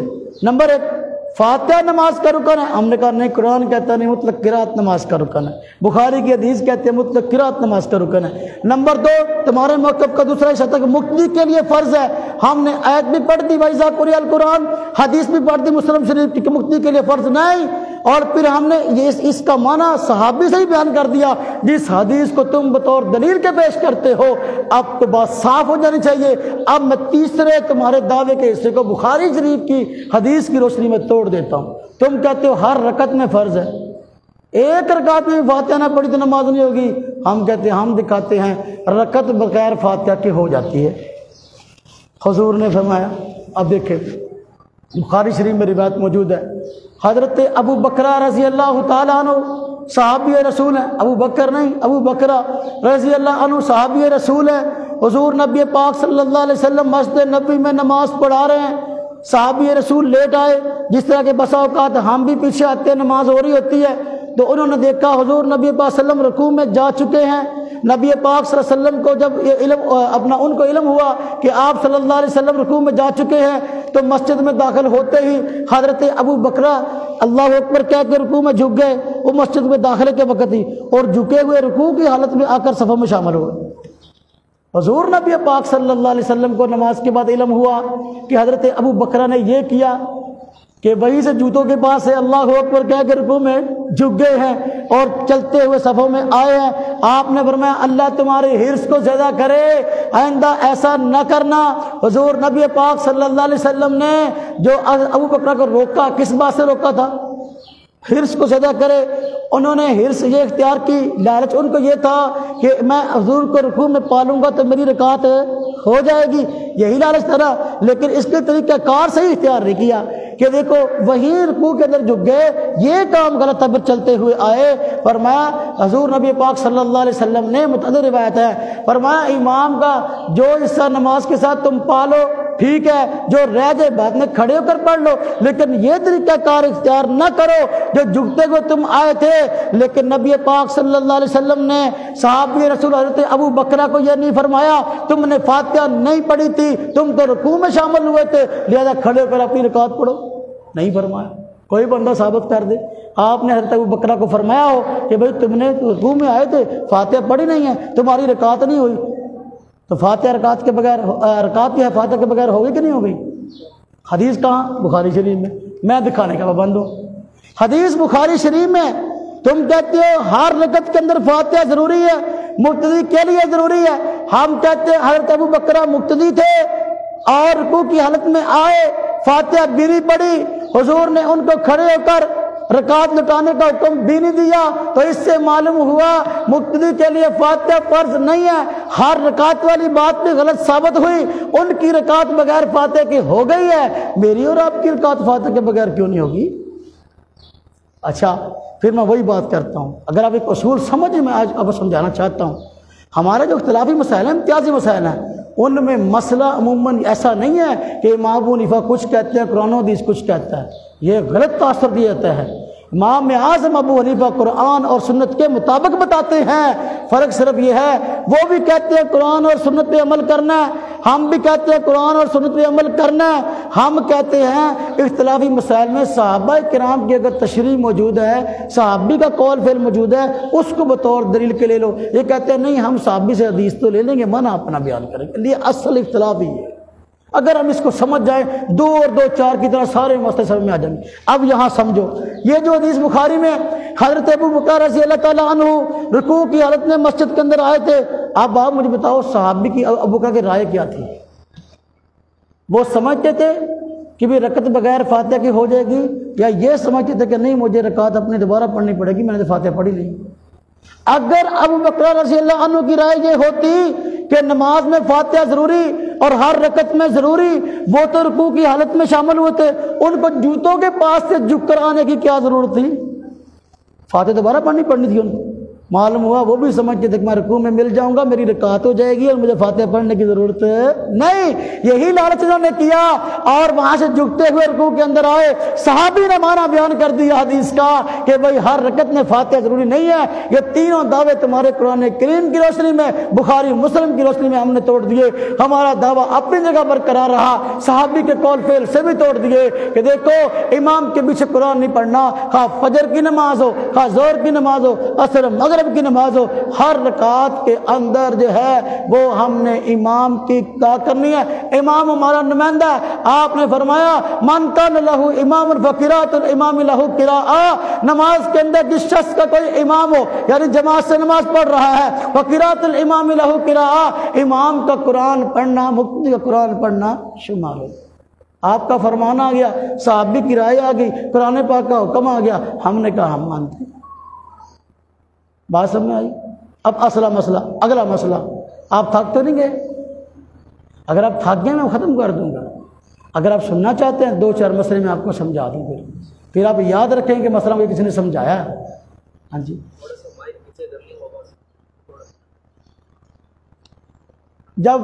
جب فاتحہ ختم ہوتی ہے اس کے بعد مسئلہ ہے آمین کا، اس کے بعد مسئلہ ہے آمین کا، کہ حضور نبی پاک صلی اللہ علیہ وسلم کا فرمان ہے، امام جب غیر المغضوب علیہم ولا الضالین کہے تم آمین کہو۔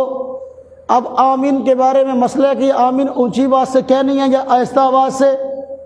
اب یہ مسئلہ ہے، ہم کہتے ہیں کہ آمین آہستہ آواز سے کہنا سنت ہے، وہ کہتے ہیں نہیں، حضور نبی پاک صلی اللہ علیہ وسلم نے آمین ہمیشہ اونچی آواز سے کہی ہے، اور آپ کے پیچھے صحابہ کرام نے ہمیشہ آمین اونچی آواز سے کہی ہے۔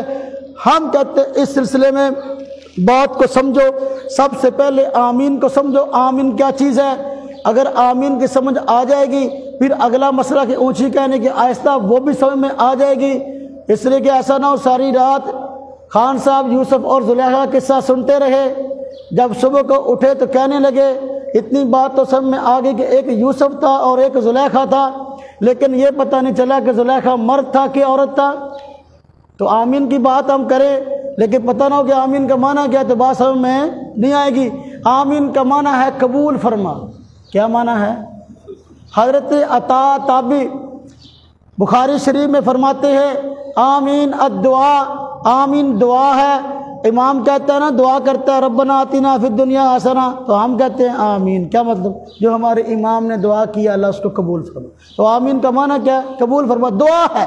آمین کی حقیقت دعا ہے، اور دعا کے بارے میں قرآن کیا کہتا ہے؟ امام اعظم ابو حنیفہ رحمۃ اللہ علیہ دلیل میں پہلے قرآن کو پیش کرتے ہیں۔ امام اعظم ابو حنیفہ رحمۃ اللہ علیہ فرماتے ہیں کہ دیکھو آمین دعا ہے، دعا کے بارے میں قرآن کہتا ہے ادعوا ربکم تضرعا وخفیا، اپنے رب سے دعا کرو عاجزی کے ساتھ، انکساری کے ساتھ اور آہستہ سے۔ فرمایا 2 ادب ہیں دعا کے، ادعوا ربکم تضرعا دعا کرو عاجزی کے ساتھ، وخفیا دعا کرو آہستہ۔ اب اگر آمین میں آہستہ کہتا ہوں اس میں عاجزی بھی موجود ہے، خفیہ بھی موجود ہے، آہستگی بھی موجود ہے، دونوں آداب کی رعایت ہے۔ اگر میں آمین اس طرح کہتا ہوں جس طرح فلاں کہتا ہے تو پھر نہ اس میں عاجزی ہے اور نہ اس کے اندر آہستگی ہے، دعا کے دونوں آداب کی مخالفت ہے۔ امام اعظم ابو حنیفہ رحمۃ اللہ علیہ کا موقف قرآن کے عین مطابق ہے، اور آہستہ دعاؤں پر جو ہے قرآن کریم کے اندر جو اللہ پاک نے حوصلہ افزائی فرمائی ہے۔ آہستہ دعائیں بنسبت جار کے جلدی قبول ہوتی ہے۔ اللہ پاک نے حضرت زکریا کے متعلق فرمایا ہے اذ نادى ربه نداء خفیہ، حضرت زکریا نے اللہ پاک سے اولاد مانگی، یا اللہ 100 سال سے زیادہ عمر ہو چکی ہے، اولاد نہیں ہوئی ہے، یا اللہ حضرت مریم کو آپ بغیر موسم پھل دے سکتے ہیں، یا اللہ آپ مجھے، میں بوڑھا ہو چکا ہوں، بڑھاپے میں اولاد نہیں ہوتی، لیکن یا اللہ آپ مجھے بڑھاپے کی حالت میں اولاد دے سکتے ہیں، یا اللہ اولاد عطا فرما دیجئے۔ اللہ پاک سے راز و نیاز کی ہے، آہستہ دعا کی ہے، اللہ پاک نے قبول کر لیا ہے، اور پھر قبول کرنے کے بعد حضرت یحییٰ کی خوشخبری سنا دی ہے، آپ کے ہاں بیٹا ہوگا جس کا نام یحییٰ ہوگا۔ تو دعا کے آداب میں سے کیا ہے؟ عاجزی کے ساتھ مانگی جائے اور آہستگی کے ساتھ مانگی جائے۔ آمین ہم آہستہ کہتے ہیں، جس طرح ہم آمین کہتے ہیں اس میں عاجزی بھی ہے، آہستگی بھی ہے، ہمارا موقف قرآن کے مطابق ہے۔ ایک بندہ مجھے کہنے لگا، حدیث پاک میں آیا، توجہ کرنا، کہ یہودی آمین سے چڑھتے ہیں، جی تم بھی آمین سے چڑھتے ہو۔ میں کہا لا حول ولا قوت الا باللہ، اگر میں آمین سے چڑھتا ہوتا تو میں نماز میں یا میں آمین کہتا؟ میں اگر آمین سے چڑھتا ہوتا تو میں لوگوں کو آمین سے روکتا؟ میں تو خود آمین کہتا ہوں اور لوگوں کو بھی کہتا ہوں آمین کہو۔ مسئلہ آمین کہنے نہ کہنے کا نہیں ہے، آہستہ اور جہرن کہنے کا ہے۔ ہم کہتے ہیں آمین آہستہ کہنی ہے، وہ کہتے ہیں آمین جہرن کہنی ہے، تو چڑھنے کی تو بات ہی نہیں ہے۔ آمین کی چڑھنے کی کہتا ہے، اس کا مطلب یہ جہرن کہنی ہے۔ یہودی چڑھتے ہیں، اس کا مطلب ہے کہ یہودی کو پتہ چلے آمین جہرن کہنی ہے۔ تو جو کرنا ذرا، تو میں نے کہا اگر اس کا مطلب جہرن ہے تو حضور نبی پاک صلی اللہ علیہ وسلم کا یہ بھی فرمان ہے، یہودی جو ہے وہ ربنا لک الحمد سے بھی چڑھتے ہیں، اور یہودی اونچی آواز سے کہا کرو، اور جب سلام پھیرتے ہو تمہارا امام بھی السلام علیکم ورحمۃ اللہ اونچی کہتا ہے، تم بھی السلام علیکم ورحمۃ اللہ اونچی کہا کرو۔ اگر چڑھنے کا یہی معنی ہے، بھائی یہ معنی نہیں ہے۔ یا پھر وہ ایک فرقہ نکلا ان سے جس کا نام ہے جوتے پہن کے نماز پڑھتے ہیں، سارے نمازی مسجد کے جوتے پہن کے آتے ہیں، یا اسپیشل جوتے رکھے ہوئے انہوں نے مسجد کے اندر نماز پڑھنے کے لیے، یہ کوئی خوبی اور نیکی سمجھتے ہیں اس کو۔ کہتے ایک حدیث میں آیا، نبی پاک صلی اللہ علیہ وسلم فرمایا یہودی جوتے پہن کے نماز نہیں پڑھتے، تم جوتے پہن کے پڑھا کرو۔ اس حدیث کو بطور دلیل کے لے لیا، فرقے نے الگ فرقہ بنا لیا، انہی سے نکلا جوتیاں پہن کے نماز پڑھتے ہیں، باقی سب اہل حدیث کو کہتے ہیں یہ سب یہودی ہیں، جوتے پہن کے نماز نہیں پڑھتے۔ حالانکہ بات غلط ہے، بات غلط ہے، یہ مطلب نہیں۔ آپ کے فرمان کا یہ مطلب ہے یہودی یہ سمجھتے ہیں کسی حالت کے اندر بھی جوتی پہن کے بات نہیں ہو سکتی۔ ہم کہتے ہیں اگر عذر ہو جوتا پہن کے نماز پڑھ سکتے ہو۔ اگر دیکھو گرمی کا موسم ہے، تپتی ہوئی ریت نیچے ہے، تپتی ہوئی کنکریاں نیچے ہیں، اور نیچے قالین کوئی نہیں ہے، کوئی چیز نیچے بچھی ہوئی نہیں ہے، نماز پڑھنا چاہتے ہو، کوئی چیز بچھی ہوئی نہیں ہے، تمہیں پتہ ہے کھڑے ہوں گے تو پاؤں جل جائیں گے، اب جوتی تمہاری صاف ہے، پہن کے نماز پڑھ سکتے ہو، یہ اس کا مطلب ہے۔ یہودی کہتے ہیں نہ کسی بھی صورت میں جوتی پہن کے نماز نہیں پڑھ سکتے۔ حضور کے فرمان کا یہ مطلب نہیں ہر حال میں جوتی پہن کے نماز پڑھنی ہے، وگرنہ اس کے متعلق صحیح ستہ میں روایت موجود ہے، حضور نبی پاک صلی اللہ علیہ وسلم جوتے اتار کے نماز پڑھتے تھے باہر کے۔ جس طرح یہ مطلب نہیں یہودی جوتی پہن کے نماز پڑھنے سے چڑھتے ہیں تو یہ مطلب ہو کہ بھئی ہر نماز جوتی پہن کے پڑھنی ہے، اس کا یہ بھی مطلب ہو ہر نماز کے اندر آمین بالجار کہنی ہے، یہ مطلب نہیں۔ ہم کہتے ہیں مسئلہ سمجھو، مسئلے کی نوعیت کیا ہے۔ ہم کہتے ہیں آمین کہنے کا حکم ہے، حضور نبی پاک صلی اللہ علیہ وسلم نے آمین اونچی آواز سے کہی ہے، ہمیں اس سے انکار نہیں ہے۔ صحابہ کرام نے آپ کے پیچھے آمین اونچی نہیں کہی، ایک حدیث بھی ایسی موجود نہیں ہے صحیح موجود کہ صحابہ کرام نے حضور کے پیچھے آمین اونچی آواز سے کہی ہو۔ حضور نے خود آمین اونچی کہی ہے، صحابہ کرام نے آپ کے پیچھے آمین اونچی نہیں کہی۔ اگر تم کہتے ہو کہ ہم نے نماز صحابہ کرام والی پڑھنی ہے، بات پھر وہیں آگے گھوم کے صحابہ کرام والی پڑھنی ہے، ایک حدیث سے دکھا دو صحابہ کرام نے حضور کے پیچھے آمین اونچی کہی ہو، ایک حدیث بھی موجود نہیں ہے۔ ہاں حدیث میں یہ آیا ہے حضور نبی پاک صلی اللہ علیہ وسلم نے نماز میں فاتحہ پڑھی ہے، جا رب یا سوتا، جب آمین کہی ہے تو اپنی آواز کو اونچی کیا ہے، اونچی آواز سے آمین آپ نے کہی ہے، لیکن ہمیشہ نہیں کہی۔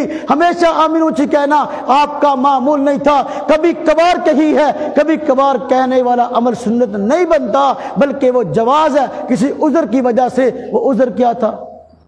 حضور نبی پاک صلی اللہ علیہ وسلم نے تعلیم کے لیے پڑھی۔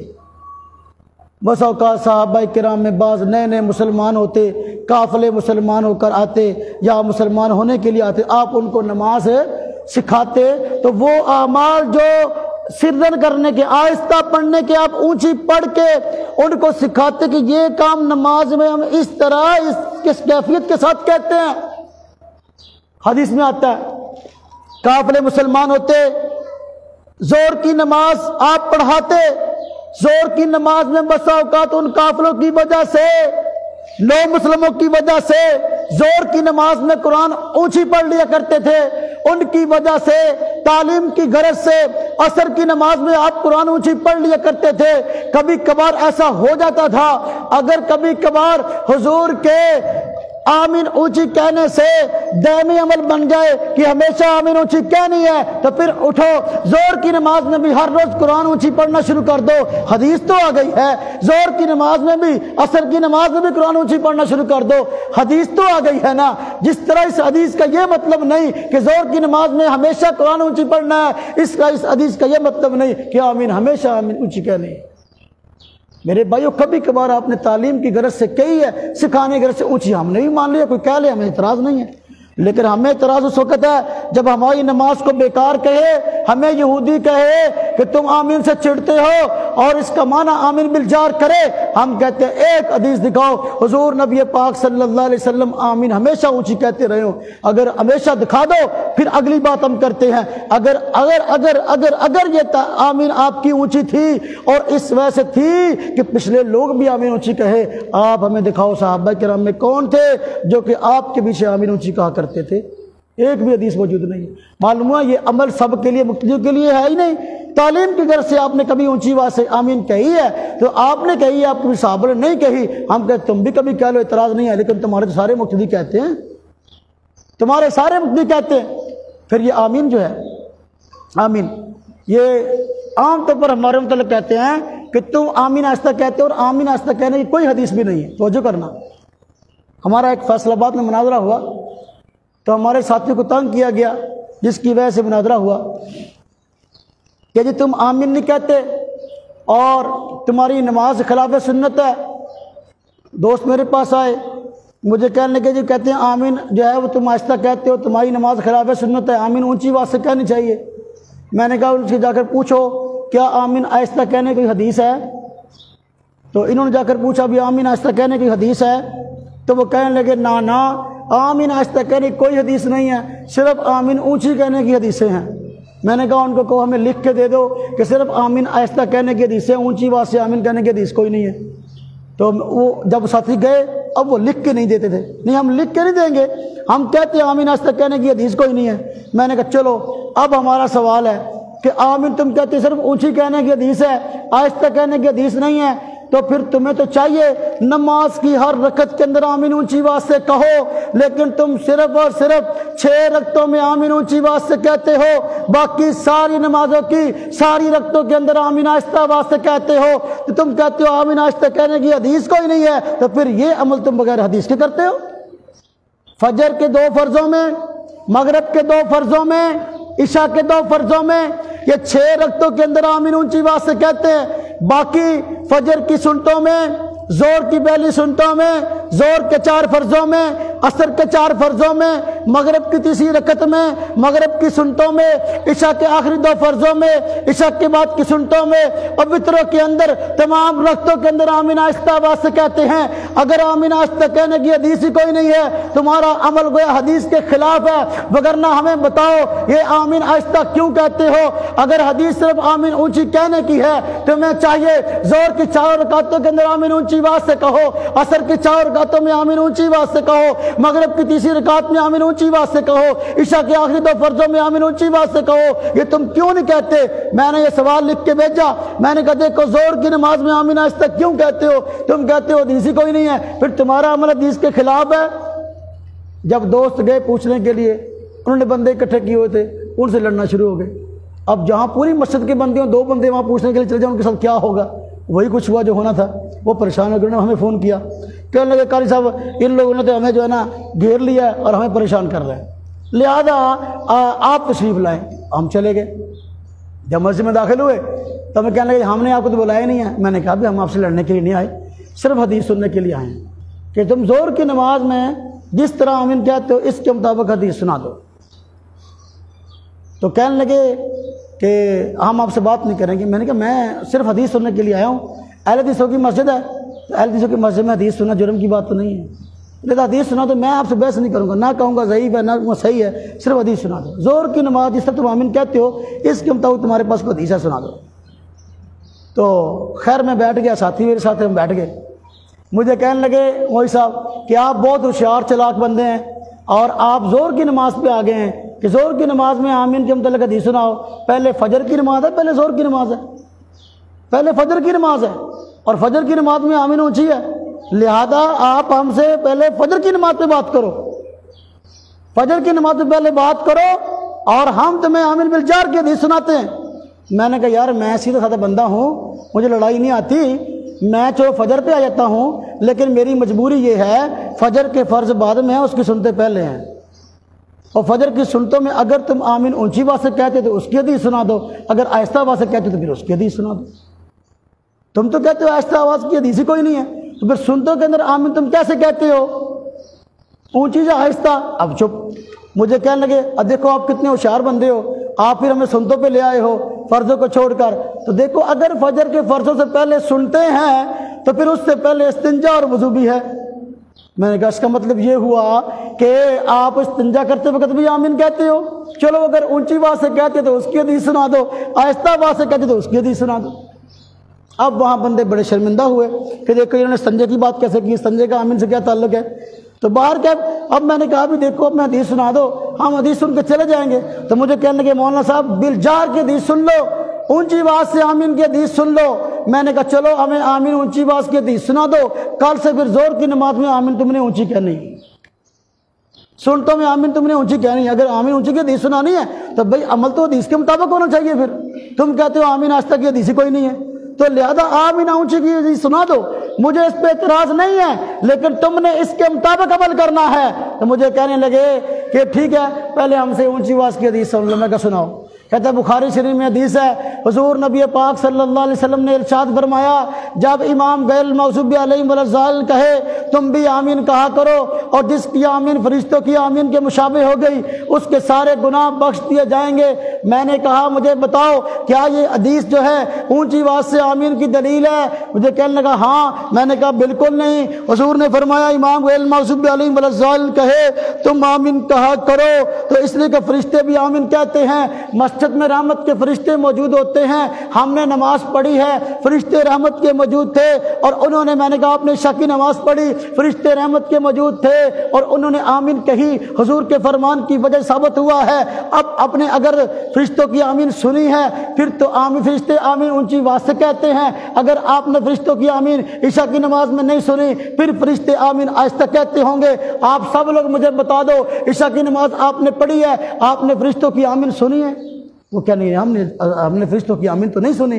تو میں کہ معلوم ہوا فرشتے آمین آہستہ کہتے ہیں، تم نے آمین ان کی نہیں سنی، وہ آہستہ کہتے ہیں، میں بھی آمین آہستہ کہتا ہوں. اب اس میں نہ زور کا لفظ ہے، نہ عصر کا لفظ ہے، نہ فجر مغرب عشاء کا لفظ ہے. آپ نے فرمایا جس کی آمین فرشتوں کی آمین کے مشابہ ہو گئی اس کے سارے گناہ بخش دیے جائیں گے. ہم فرشتوں کی طرح آمین کہتے ہیں، فرشتے بھی آمین آہستہ کہتے ہیں، ہم بھی آمین آہستہ کہتے ہیں. اس میں نہ فجر اور زور کا فرق ہے، نہ عصر اور عشاء کا فرق ہے. لہذا ثابت ہو گیا تمام نمازوں میں آمین آہستہ ہے. میں نے کہا دیکھو آپ نے حدیث ہمیں سنانی تھی آمین بالجار کی، میں نے آپ کو آمین بالسر کی، آپ کے الفاظ سے حدیث سنا دی اور حدیث سمجھا دی ہے. اب کل سے یا تو آپ زور کی نماز میں آمین اونچی آواز شروع کر دے یا پھر ساری نمازوں میں آپ آمین آہستہ آواز شروع کر دیں. یہ بات سمجھنے اور سمجھانے کا انداز ہے.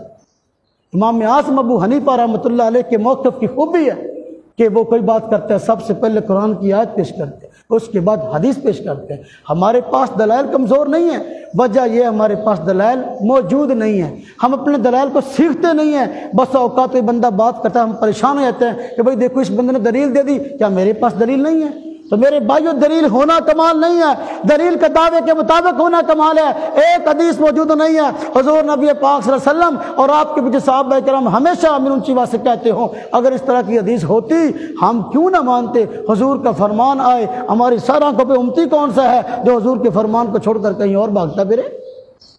اگلا مسئلہ ہے، ٹائم زیادہ ہو رہا ہے، بات کو ذرا مختصر کرتا ہوں. اب اگلا مسئلہ ہے جو اس وقت ہمارے یہاں زیر بحث ہوتا ہے. بس اوقات کو بندہ ہماری مسجد میں نماز پڑھنے کے لیے آتا ہے تو وہ نماز رفع دین سے پڑھتا ہے اور سب لوگ پریشان ہوتے ہیں یہ رفع دین سے نماز پڑھ رہا ہے. وہ ہمیں کہتا ہے دیکھو میری نماز سنت کے مطابق میں رفع دین کرتا ہوں، تمہاری نماز سنت کے مطابق نہیں، تم نماز میں رفع دین نہیں کرتے. میری نماز حضور والی ہے، تمہاری نماز امام ابو حنیفہ والی ہے، تم امام ابو حنیفہ کی نماز پڑھتے ہو، میں حضور کی نماز پڑھتا ہوں. ہمیں اس سے پھر پریشانی ہوتی ہے. ہم کہتے ہیں نا امام ابو حنیفہ کے پاس کیا علم تم سے بھی کم تھا. اتنا چھوٹا بندہ ہے کہ عام ریڑھی لگانے والا، گنڈیریاں بیچنے والا، جوتیاں گاڑنے والا، ہاں جی عام ملازم بندہ، اس کو تو حدیثیں یاد ہو گئیں اور اس کو تو پتہ چل گیا اصل مسئلہ کیا ہے. امام اعظم ابو حنیفہ جو فقہاء کا استاد ہے، جو ائمہ کا استاد ہے، اس کے سامنے وہ حدیث ہی نہ آ سکی. میں نے عرض کیا دیکھو امام اعظم ابو حنیفہ رحمۃ اللہ علیہ سب سے پہلے اپنے موقع پر قرآن پیش کرتے ہیں، جس طرح اور مسائل میں اس مسئلے میں بھی. لیکن پہلے میں ذرا مسئلہ سمجھاؤں آپ کو، اگر آپ توجہ سے بیٹھے. جو حدیث پاک کا رفع دین ہے وہ اور ہے، اور جو ہمارے بھائی اہل حدیث کرتے ہیں وہ رفع دین ہو گئے۔ حدیث کا رفع دین کیا ہے؟ 4 رکعتوں کے اندر کل رفع دین 28 مرتبہ بنتا ہے۔ 4 رکعتوں کے اندر کتنی مرتبہ رفع دین بنتا ہے؟ جو حدیث میں ہے 28 مرتبہ۔ ہمارے اہل حدیث بھائی صرف 10 مرتبہ کرتے ہیں، 18 مرتبہ چھوڑ دیتے ہیں۔ 10 مرتبہ جو وہ کرتے ہیں وہ کون سا ہے سمجھو؟ وہ شروع نماز میں رفع دین کرتے ہیں، اور رکوع کو جاتے ہوئے رفع دین کرتے ہیں، رکوع سے اٹھتے ہوئے رفع دین کرتے ہیں۔ 4 رکعتوں کے اندر رکوع کتنے ہیں جی؟ 4۔ رکوع کو جاتے ہوئے بھی کرتے ہیں اور اٹھتے ہوئے بھی کرتے ہیں۔ 4 کو 2 ضرب 2 کتنی مرتبہ ہوا؟ 8۔ شروع نماز کا 9، اور 10واں جب پہلے قاعدے سے اٹھتے ہیں، تیسری رکعت تو کھڑے ہوتے ہیں تو اس وقت رفع دین ہے تو کرتے آپ کی 10 مرتبہ وہ 4 رکعتوں میں جو وہ کرتے ہیں، اور جو وہ نہیں کرتے حدیث میں آیا ہے وہ کون سا ہے؟ وہ ہے حدیث پاک میں آتا ہے کہ حضور نبی پاک صلی اللہ علیہ وسلم سجدے کو جاتے بھی رفع دین کرتے تھے، سجدے سے اٹھتے بھی رفع دین کرتے تھے۔ 4 رکعتوں کے اندر سجدے کتنے ہیں جی؟ 8۔ 8 کو 2 سے ضرب دو کل کتنا ہوا؟ 16۔ تو 16 کو 10 سے ضرب دو جو پہلے میں نے بیان کیا کتنا ہوا؟ 26۔ اسی طرح حدیث پاک میں آیا حضور نبی پاک صلی اللہ علیہ وسلم ہر اونچ نیچ پہ رفع دین کرتے تھے۔ اسی طرح حدیث پاک میں آیا حضور نبی پاک صلی اللہ علیہ وسلم ہر تکبیر کے ساتھ رفع دین کرتے تھے۔ اب اس کا تقاضا یہ ہے جب بندہ پہلی رکعت پڑھ کے کھڑا ہو اس وقت دوسری رکعت کے لیے کھڑا ہو اس وقت بھی رفع دین کیا جائے۔ اونچ نیچ کا تقاضا یہ ہے 3 رکعتیں پڑھ کے چوتھی رکعت کے لیے کھڑا ہو تو اس وقت بھی رفع دین ہو۔ اب یہ 2 کو 26 سے ساتھ ملا دو کل کتنی مرتبہ ہو گیا؟ 28 مرتبہ۔ اب وہ 10 مرتبہ کرتا ہے، 18 مرتبہ چھوڑتا ہے۔ میں اس سے کہتا ہوں کہ اگر رفع دین کرنے سے نماز کامل ہوتی ہے، رفع دین کرنا ہی اصل مسئلہ ہے اور اسی سے ثواب زیادہ ملتا ہے، تو پھر تو 10 مرتبہ کرتا ہے 18 مرتبہ چھوڑتا کیوں ہے؟ وہ کہتا ہے یہ ثابت ہی نہیں ہے۔ میں کہتا ہوں ثابت کرنا میری ذمہ داری ہے، کرنا تیری ذمہ داری ہے۔ ثابت کرنا کس کی ذمہ داری ہے؟ میری۔ احادیث کے اندر رفع دین 28 مرتبہ آیا اور ہم اس کو ثابت کریں گے۔ ایک جگہ پہ مناظرہ ہوا تو بندے آئے بڑی بڑی دور سے مناظرے کے لیے، تو مجھے کہنے لگے رفع دین پہ مناظرہ کرنا ہے، تو میں نے کہا بالکل ٹھیک ہے، لیکن رفع دین پہ مناظرے 2 ہوں گے، 1 نہیں ہوگا۔ مجھے کہنے لگے کیسے؟ میں نے کہا پہلا مناظرہ اس موضوع پہ ہوگا کہ رفع دین حدیث میں آیا کتنی مرتبہ ہے۔ میں مدعی ہوں گا، میں ثابت کروں گا حدیث سے 4 رکعتوں کے اندر رفع دین 28 مرتبہ حدیث میں آیا ہے۔ آپ کا دعویٰ کہ حدیث یہ ثابت نہیں ہے، 10 مرتبہ کا ثابت ہے، 18 میں تو ثابت نہیں ہے۔ جو میں حدیث سے پڑھوں گا آپ نے اس کی تردید کرنی ہے، آپ نے حدیثوں کو ثابت کرنا کہ یہ حدیث صحیح نہیں ہے، میں ثابت کروں گا۔ مجھے کہنے لگے کہ نہیں بھائی نہیں، دیکھو سجدے کا رفع دین آپ بھی نہیں کرتے ہم بھی نہیں کرتے، تو جو کام آپ بھی نہیں کرتے ہم بھی نہیں کرتے اس پہ مناظرہ کرنے کی ضرورت کیا ہے؟ میں نے کہا نہ دھوکہ ہے، ایسی بات نہ کریں۔ میں جس وجہ سے سجدے کا رفع دین نہیں کرتا میں اسی وجہ سے رکوع کا رفع دین نہیں کرتا۔ جو وجہ رکوع کے رفع دین نہ کرنے کی ہے میرے پاس وہی وجہ سجدے کے رفع دین کے نہ کرنے کی ہے۔ لہذا آپ کے ہاں رکوع کا رفع دین کرنے کی وجہ یہ ہے کہ یہ ثابت ہے اور اس پر دوام ہے، اور آپ کے ہاں سجدے کا رفع دین نہ کرنے کی وجہ یہ ہے کہ یہ ثابت نہیں ہے۔ اس لیے میرے اور آپ کے موقف میں زمین و آسمان کا فرق ہوا۔ پہلے ہم یہ ثابت کریں گے 4 رکعتوں کے اندر 28 مرتبہ رفع دین ہے، آپ نے جو ہے میرے دلائل کی تردید کرنی ہے۔ وہ اس بات پہ راضی نہ ہوئے، پونا گھنٹہ بحث ہوتی رہی، لیکن سجدے کے رفع دین پہ انہوں نے بات مجھ سے نہیں کی۔ اب میں کہتا ہوں بھائی اگر رفع دین کرنا نماز کا مسئلہ ہے، حدیث کا مسئلہ ہے، دلائل دینا ہمارا کام ہے، عمل تم کر کے دکھاؤ۔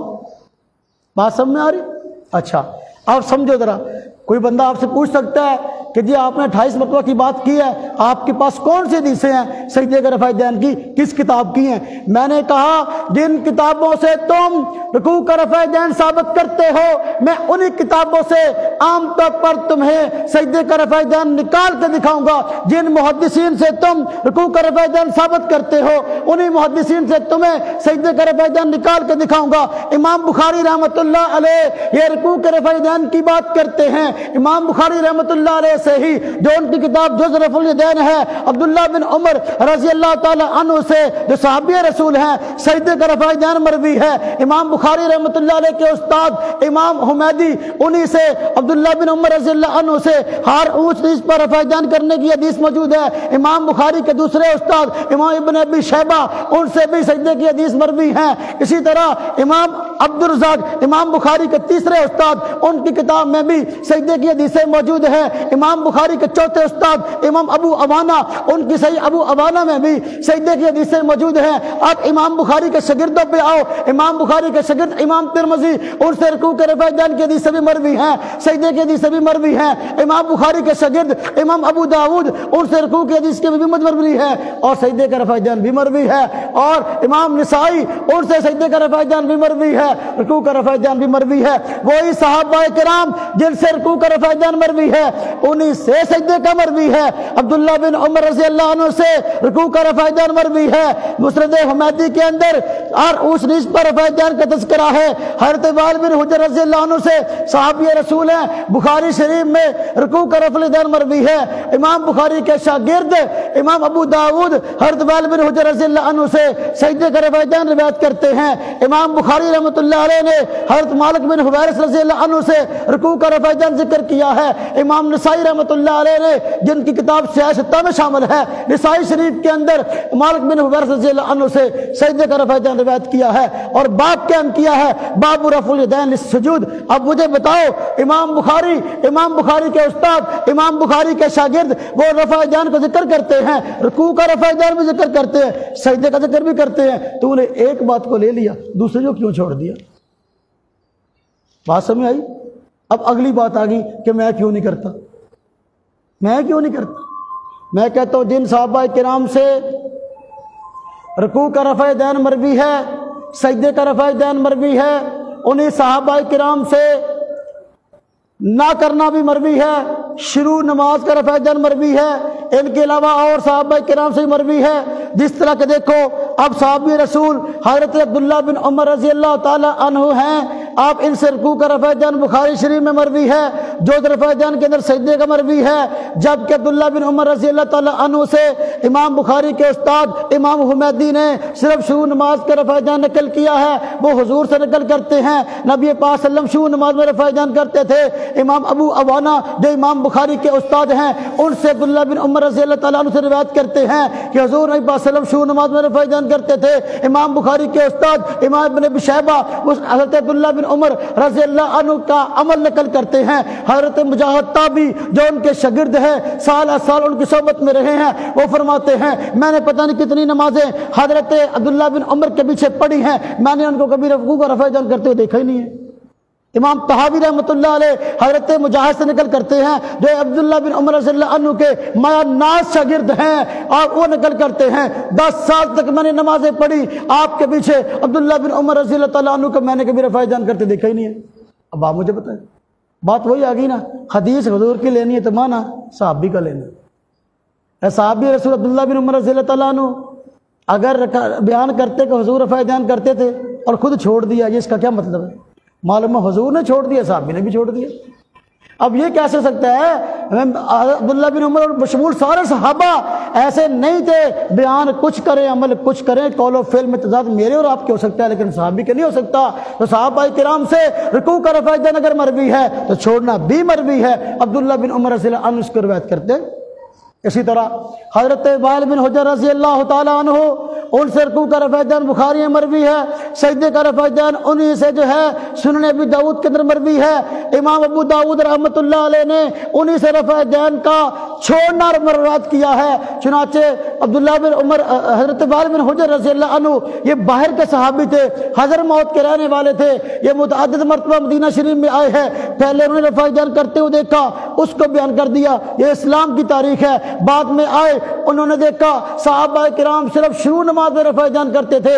اب ابو داؤد کے اندر یہ روایت موجود ہے، حضرت وائل بن حجر فرماتے ہیں میں دوبارہ آیا، میں نے دیکھا سردی کا موسم تھا، صحابہ کرام نے گرم ٹوپیاں چادریں اوڑھی ہوئی تھی اور وہ سردی کی وجہ سے یہ لحاف اوڑھے ہوئے تھے، شروع نماز کے اندر رفع جان کرتے تھے۔ یہ کون کہتا ہے؟ وہی صحابی جو رکوع کا رفع جان بیان کرتا ہے، وہی صحابی جو سجدے کا رفع جان بیان کرتا ہے، وہ کہتے ہیں میں دوبارہ آیا، میں نے دیکھا صحابہ کرام صرف شروع نماز میں رفع جان کرتے تھے اور کہیں رفع جان نہ کرتے تھے۔ اب یہ حدیث کس کتاب میں ہے؟ سیاہ ستہ کی مشہور کتاب سنن ابی داؤد کے اندر۔ محدثین بد دیانت نہیں تھے، انہوں نے ساری حدیث نقل کر دی، رکوع کے رفع جان کی بھی، سجدے کے رفع جان کی بھی اور سارے چھوڑنے کی بھی۔ اب بددیانت تو وہ بندہ ہے نا جو اپنے مطلب کی ایک طرح کی حدیث لے لے اور دو طرح کی چھوڑ دے، سجدے کی بھی چھوڑ دی اور شروع نماز کی بھی چھوڑ دی۔ ایک نئی ایپ آئی ہے 360 اسلام، اور لوگ اس کو بھی ڈاؤن لوڈ کرتے ہیں، اس کے اندر جو ہے نا حدیث سے ترجمے کے ساتھ موجود ہے، وہ انہی کی طرف سے آئی ہے 360 اسلام۔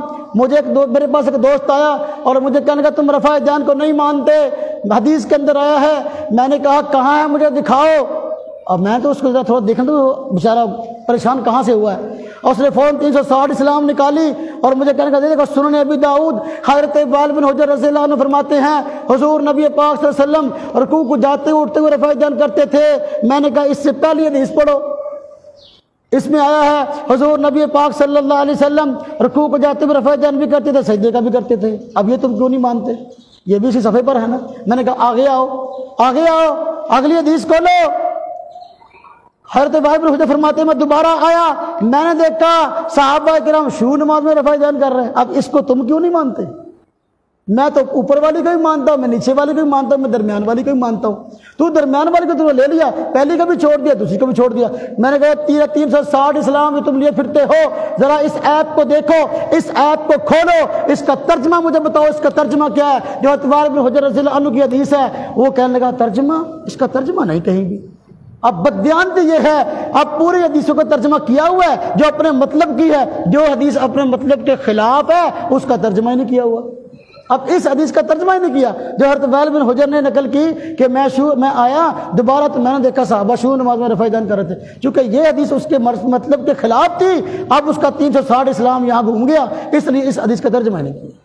اب میں نے کہا میں دلال دکھانے کا پابند ہوں، جب اس نے دیکھا نوجوان نے وہ حیران ہوا اور مجھے کہنے کا یہ اسلام کے نام پہ ہو رہا ہے۔ میں نے کہا بالکل یہ سب کچھ اسلام کے نام پہ ہو رہا ہے، قرآن و حدیث کے نام پہ ہو رہا ہے، اپنے مطلب کی حدیث کو آپ کو دکھائیں گے، نہ اوپر کی حدیث دکھائی نہ نیچے کی دکھائی، بددیانتی یہ ہے نیچے والی حدیث کا ترجمہ بھی نہیں کیا، اس کو آپ اسلام سمجھتے ہو؟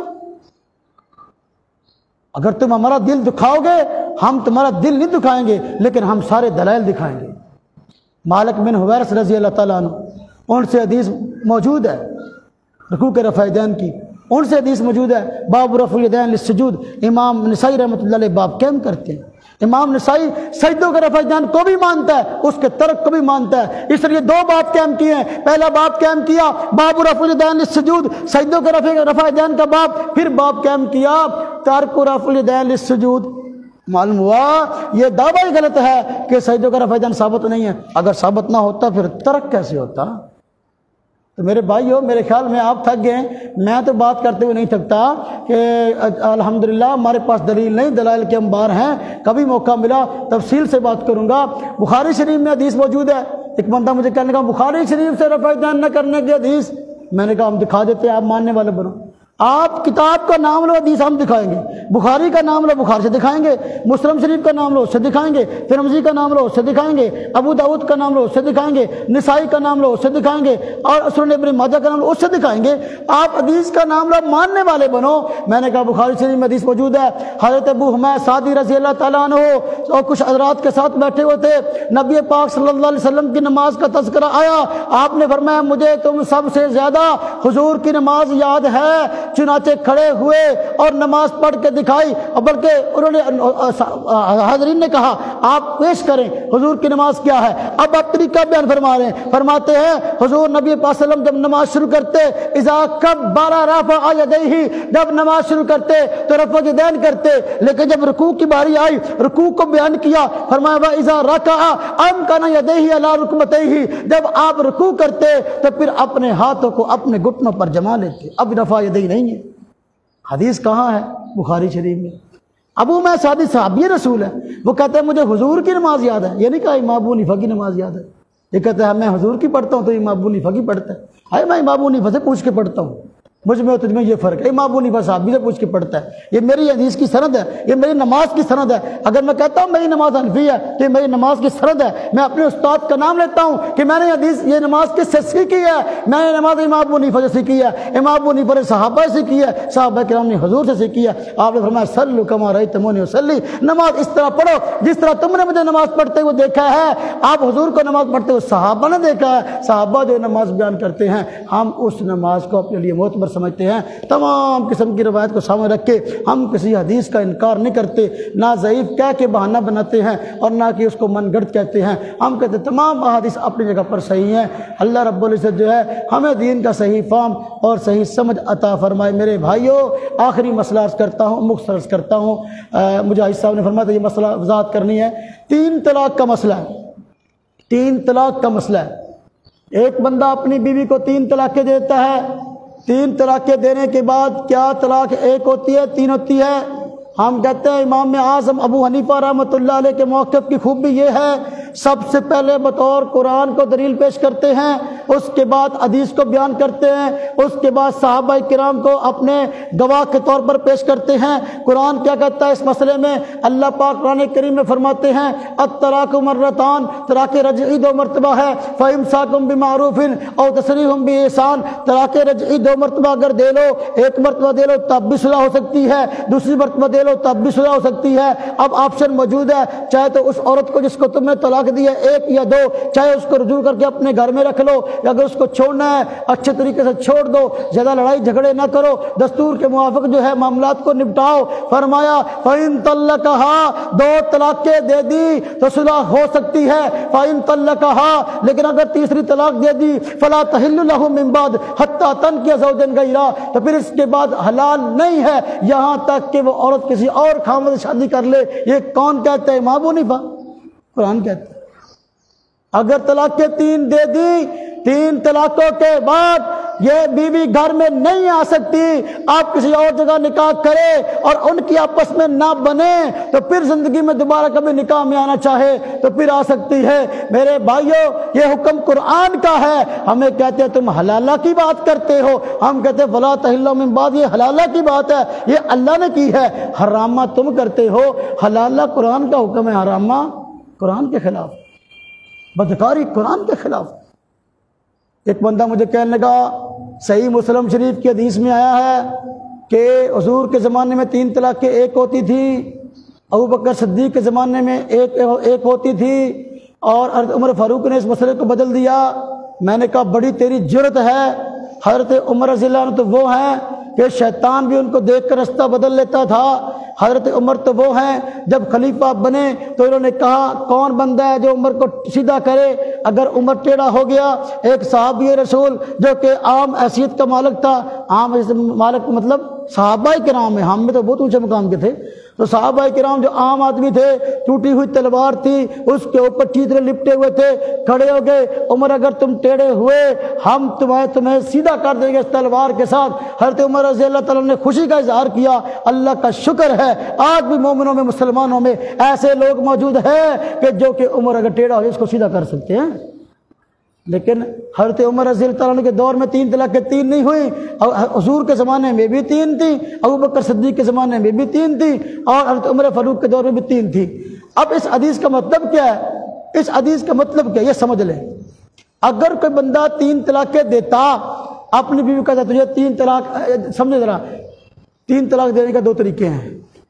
ایک کیا کہے تجھ کو طلاق، تجھ کو طلاق، تجھ کو طلاق، اب 3 جملوں میں طلاقیں دی۔ اب اگر جو دوسری اور تیسری مرتبہ اس نے کہا تجھ کو طلاق، اگر اس نے دوسری اور تیسری طلاق سے اگر تو نیت کی ہے نئی طلاق کی، تو اب دوسری اور تیسری ہو گئی۔ اگر اس نے جب دوسری اور تیسری مرتبہ کہا، اس نے دوسری اور تیسری طلاق کی نیت ہے نہیں کی، بلکہ پہلی طلاق کی ہی خبر دے رہا ہے کہ میں تجھے طلاق دے چکا ہوں، دوسری اور تیسری کی نیت نہیں کی، پھر ایک ہوئی۔ اب اس حدیث کا یہ مطلب ہے، اس حدیث کا۔ لیکن اب ہوا یہ، حضرت عمر رضی اللہ تعالیٰ کے دور میں آہستہ آہستہ جھوٹ پھیلنا شروع ہو گیا۔ لوگ اپنی بیویوں کو طلاق دیتے تھے اور طلاقیں 3 دیتے تھے، بعد میں بیوی گھر لانے کے لیے جھوٹ بولتے تھے کہ میں نے تو نیت ایک ہی کی تھی۔ اب چونکہ نیت کا تعلق دل کے ساتھ ہے نا، اب حرام کاری کا دروازہ کھلنے والا تھا، حضرت عمر فاروق رضی اللہ عنہ نے اب اس حرام کاری کے دروازے کو روک دیا اور فرمایا دیکھو کوئی بندہ اب اپنی بیوی کے لیے 3 طلاق کا لفظ زبان سے نہ نکالے، اگر وہ طلاق 1 دینا چاہتا ہے صرف 1 مرتبہ طلاق دے کے خاموش ہو جائے۔ جس نے اپنی بیوی کو کہہ دیا تجھ کو طلاق، تجھ کو طلاق، تجھ کو طلاق، میں 3 طلاقیں نافذ کر دوں گا، میں دل سے نہیں پوچھوں گا تمہارا ارادہ کیا تھا، تمہارا ارادہ کیا تھا۔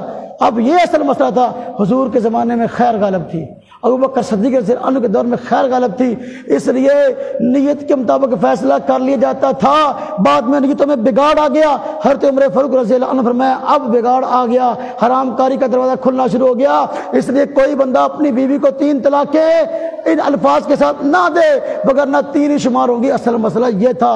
لیکن اگر کوئی بندہ اپنی بیوی کو کہتا ہے تجھ کو 3 طلاق، یہ دوسرا طریقہ ہے۔ پہلا کیا تھا؟ کہے تجھے طلاق، تجھے طلاق، تجھے طلاق، اب اس میں نیت پوچھی جاتی تھی۔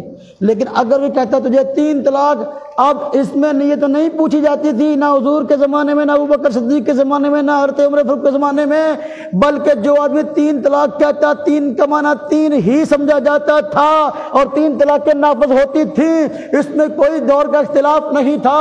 آج جو بندہ کہتا ہے ایک مجلس میں اکٹھی 3 طلاقیں دے دو، خواہ کسی طریقے سے بھی دے دو، وہ حضور کے زمانے میں ایک ہوتی تھی، وہ جھوٹ بولتا ہے۔ قرآن و حدیث میں ایسی کوئی تصریح موجود نہیں ہے، بلکہ صاف مطلب حدیثوں کا جو ہے وہ یہ ہے، حضور کے زمانے میں 3 طلاقیں ایسی ایک ہوتی تھی۔ میں سمجھاتا ہوں، سنن ابی داؤد کے اندر روایت موجود ہے، حضرت رکانہ نے اپنی بیوی کو طلاق دے دی۔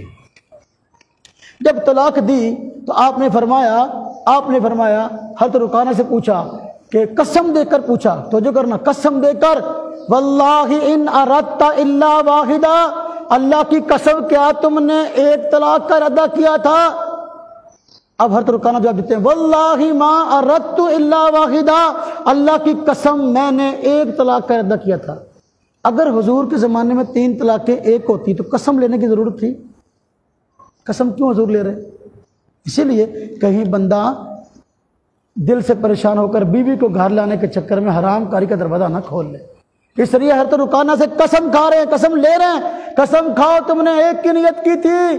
وہ کہتے ہیں میں نے ایک کی نیت کی تھی۔ معلوم ہوا کہ اگر 3 مرتبہ طلاق کہا جاتا اور اگر ایک کی نیت کی جاتی، حضور نبی پاک صلی اللہ علیہ وسلم قسم لے کر بیوی کو گھر جانے دیتے تھے، وگرنہ نہیں جانے دیتے تھے۔ لیکن اگر کوئی بندہ سیدھا ہی 3 طلاقیں دیتا، کہتا تجھ کو انتی جو ہے وہ طلاق الثلاث، اگر یہ کہتا تجھ کو 3 طلاقیں ہیں، اب یہ مسئلہ نہیں تھا، اب نیت نہیں پوچھی جاتی تھی۔ اس کا ثبوت بخاری شریف میں موجود ہے۔ امام بخاری رحمۃ اللہ علیہ نے چیپٹر قائم کیا، عنوان قائم کیا، باب قائم کیا، باب من اجاز طلاق الثلاث۔ یہ باب ہے جی جس نے اجازت دی 3 طلاقوں کی، یعنی 3 طلاقوں کو 3 قرار دیا۔ آپ اس کے تحت حضور نبی پاک صلی اللہ علیہ وسلم کے دور کے فیصلے آئے ہیں، احادیث آئی ہیں، جن سے ثابت ہوتا ہے کہ حضور کے زمانے میں 3 طلاقیں 3 ہوتی تھیں۔ ایک صحابی رسول ہیں حضرت عویمر اجلانی رضی اللہ تعالی عنہ، ان کا اپنی بیوی سے جھگڑا ہو گیا، دونوں حضرات حضور کے پاس آ گئے، ایک دوسرے کو برا بلا کہا۔ جب خاوند نے دیکھا بیوی نے مجھے برا بلا کہا ہے، تو آپ نے فرمایا، عویمر نے اپنی بیوی کو حضور کے سامنے 3 طلاقیں دے دی، کہا تجھ کو 3 طلاق ہے۔ حضور نبی پاک صلی اللہ علیہ وسلم نے اب ان 3 طلاقوں کو نافذ کر دیا۔ دوسری احادیث میں نسائی شریف میں یہ بات موجود ہے، فَأَنْفَذَهُ رسول اللہ صلی اللہ علیہ وسلم، رسول اللہ صلی اللہ علیہ وسلم نے ان 3 طلاقوں کو نافذ کر دیا۔ اگر حضور کے زمانے میں 3 طلاقیں ایک ہوتی، حضرت عویمر نے اکٹھی 3 طلاقیں دی تھی، آپ فرماتے عویمر طلاق ہی ایک ہوئی ہے، آپ نے کیوں فرمایا کہ بھئی 3 طلاقیں ہو گئی ہیں، اب بیوی تیری جدا ہو گئی ہے، نافذ کیوں کر دیا؟ معلوم ہے حضور کے زمانے میں 3 طلاقیں 3 ہوتی تھی۔ جو آدمی کہتا ہے ایک ہوتی تھی، اور جس طرح جو کہتا ہے یہ سارے کا سارا موقف یہ اہل سنت کا نہیں، یہ شیعہ کا موقف ہے یا مرزائیوں کا موقف ہے۔ شیعہ حضرات کی کتابیں کھولے، فقہ کی فقہ جعفری کی، اس کے اندر لکھا ہے 3 طلاقیں 2 تو ایک ہوتی ہے۔ شیعہ کی فقہ، آپ کے مرزائیوں کی فقہ، فقہ احمدیہ کے اندر لکھا ہے 3 طلاقیں 2 تو ایک ہوتی ہے۔ یہ موقف اہل سنت والجماعت کا نہیں میرے بھائیوں، بلکہ اس کے خلاف صحابہ کرام کے فیصلے موجود ہیں۔ حضرت عمار بن یاسر رضی اللہ عنہ کا فتویٰ باقاعدہ موجود ہے، غالب المصنف ابن ابی شیبہ کے اندر ہے، امام بخاری کے استاد کتاب کے اندر۔ جو بندہ 3 طلاقیں دینے کے بعد اپنی بیوی کو گھر میں لے آتا ہے، اس کو رجم کیا جائے، اس کو پتھر مار کے ہلاک کیا جائے۔ جو زنا کی سزا ہے وہ شخص پہ نافذ کی جائے۔ اس لیے میرے بھائیوں اپنے دین کو سمجھیں، ہمیں کسی دوسرے سے غرض نہیں ہے، لیکن جو آدمی ہمیں شبہات میں مبتلا کرتا ہے ہمیں چاہیے اپنے دلائل کو سیکھیں اور اپنے دلائل کو سمجھیں۔ خلاصہ یہ ہوا آپ کی یہ مسجد جامع مسجد حنفیہ ہے، اور جامع مسجد حنفیہ کا اعزاز کہ یہ امام ابو حنیفہ کے نام سے بنی ہے، اور امام ابو حنیفہ کے موقف کو ہمیں سمجھنا چاہیے۔ امام ابو حنیفہ رحمۃ اللہ علیہ موقف میں پہلے قرآن کو پیش کرتے ہیں، پھر حدیث کو پیش کرتے ہیں، پھر صحابہ کرام کو پیش کرتے ہیں۔ الحمدللہ ہمارا موقف ہر اعتبار سے مضبوط ہے۔ اللہ پاک ہم سب کو جو ہے اپنے موقف پر، اپنے مسلک پر جو ہے قائم رہنے کی توفیق عطا فرمائے، اور اپنے موقف کی صحیح فہم اور صحیح سمجھ عطا فرمائے۔ وآخر دعوانا ان الحمدللہ رب العالمین۔